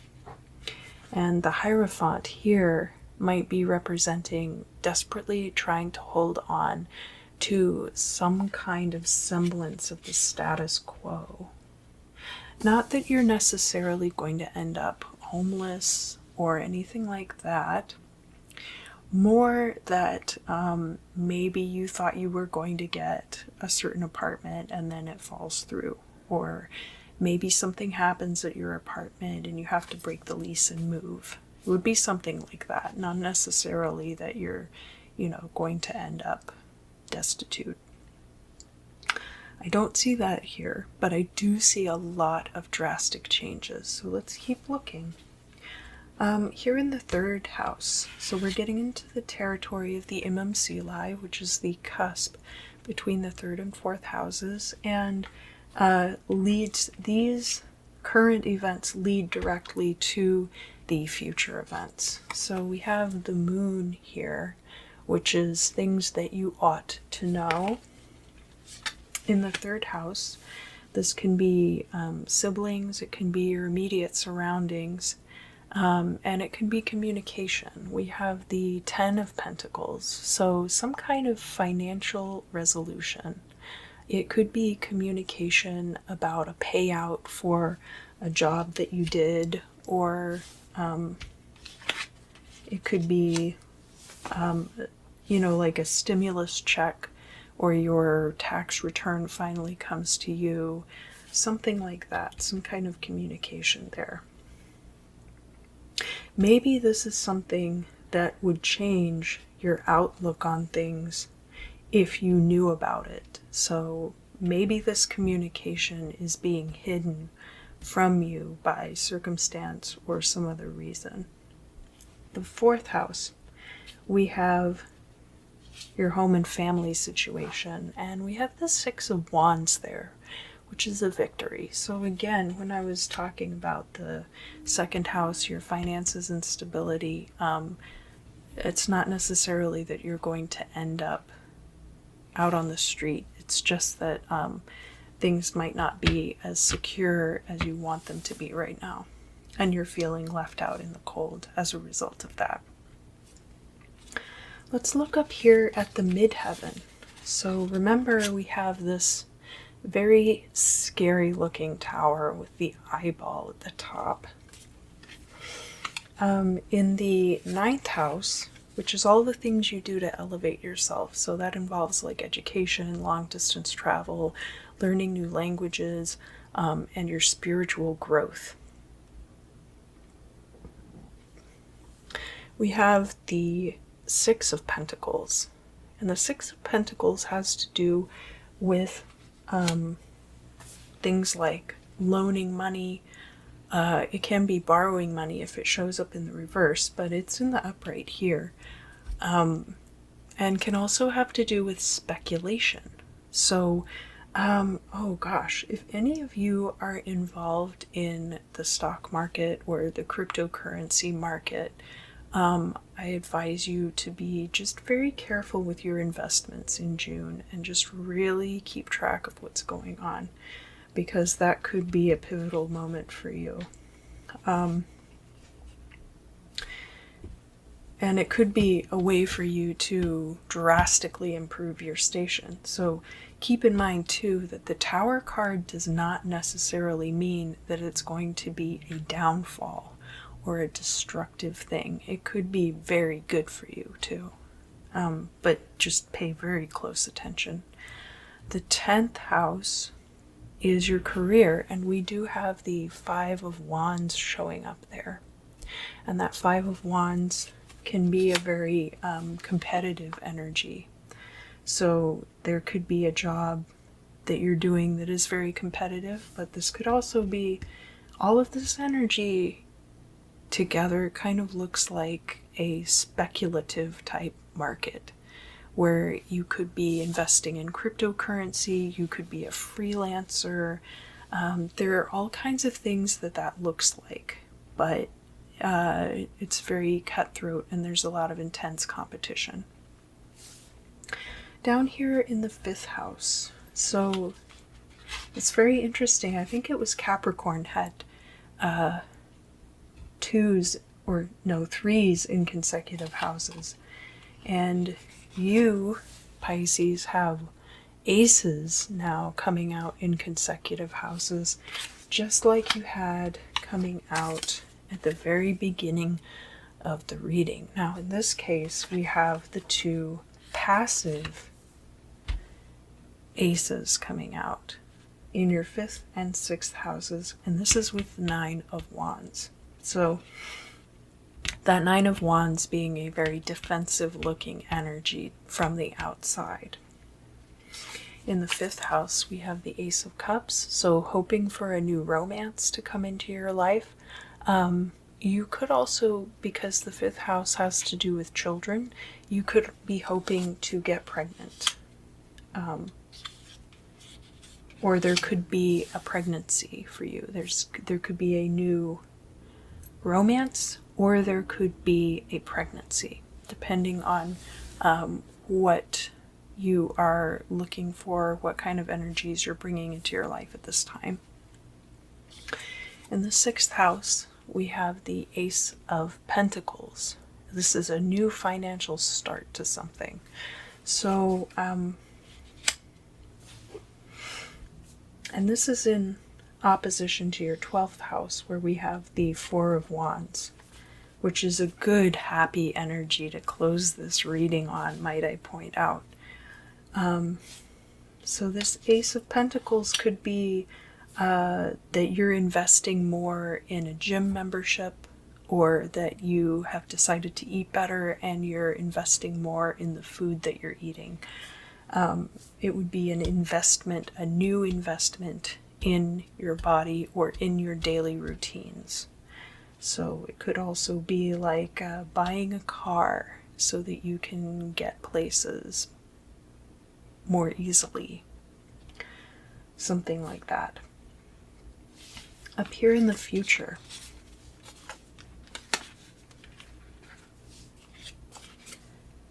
we have some interpersonal conflict and hoping for a new emotional beginning. So in the 7th house, which is the house of other, it's in opposition to the house of self. And here we have that King of Swords in the past. We also had the 2 of Swords here as the beginning of the situation. So we can kind of look at those as being in opposition to the 7th house. 7th house covers things like partners. It can also be court cases, and it can cover open enemies. We have the Queen of Wands coming out here. The Queen of Wands is a very charismatic person, very likable person, very confident person. So if you are bringing those energies into your partnerships, you should be very successful. It's also possible that a person is coming into your life who represents this Queen of Wands energy and is very warm, very likable, and provides this new emotional start that you're hoping for. That is a possibility, especially because we had this Ace of Cups here in the house of romance. This could be a new romantic partner coming in for you. In the 8th house, which is about transitions and also about other people's resources, we have the 9 of Cups coming out. And the 9 of Cups, of course, is the wish fulfillment card. So there's a lot of possibilities there. It could be that this transition ends up going the way that you desire it to go, and that's why this is coming out here. It could be that this person ends up being all you hoped they would be and more, and maybe they're able to financially support you. That's a possibility too. Let's go over here to the Judgment card.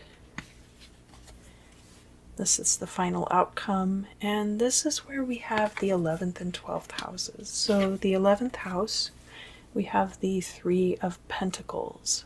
This being an energy of working in groups, and the 11th house is all about groups. So this could be on social media, it could be in person now, and can have to do with novel ideas also. So it could be you're working in a group and all of a sudden you guys like come up with this brand new thing that no one's ever done before. And then, as I mentioned before, we're closing the reading with the 12th house of endings on a very high note of celebration. The Four of Wands can be a wedding. It can also just be some kind of celebratory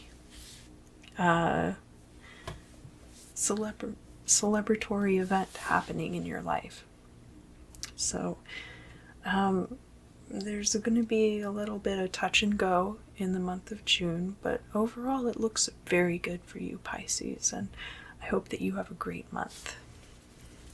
If you enjoyed this reading, please let me know down in the comments. Don't forget to like, share, and possibly subscribe. Let your friends know if you think they would enjoy this reading too. And I look forward to seeing you again very soon.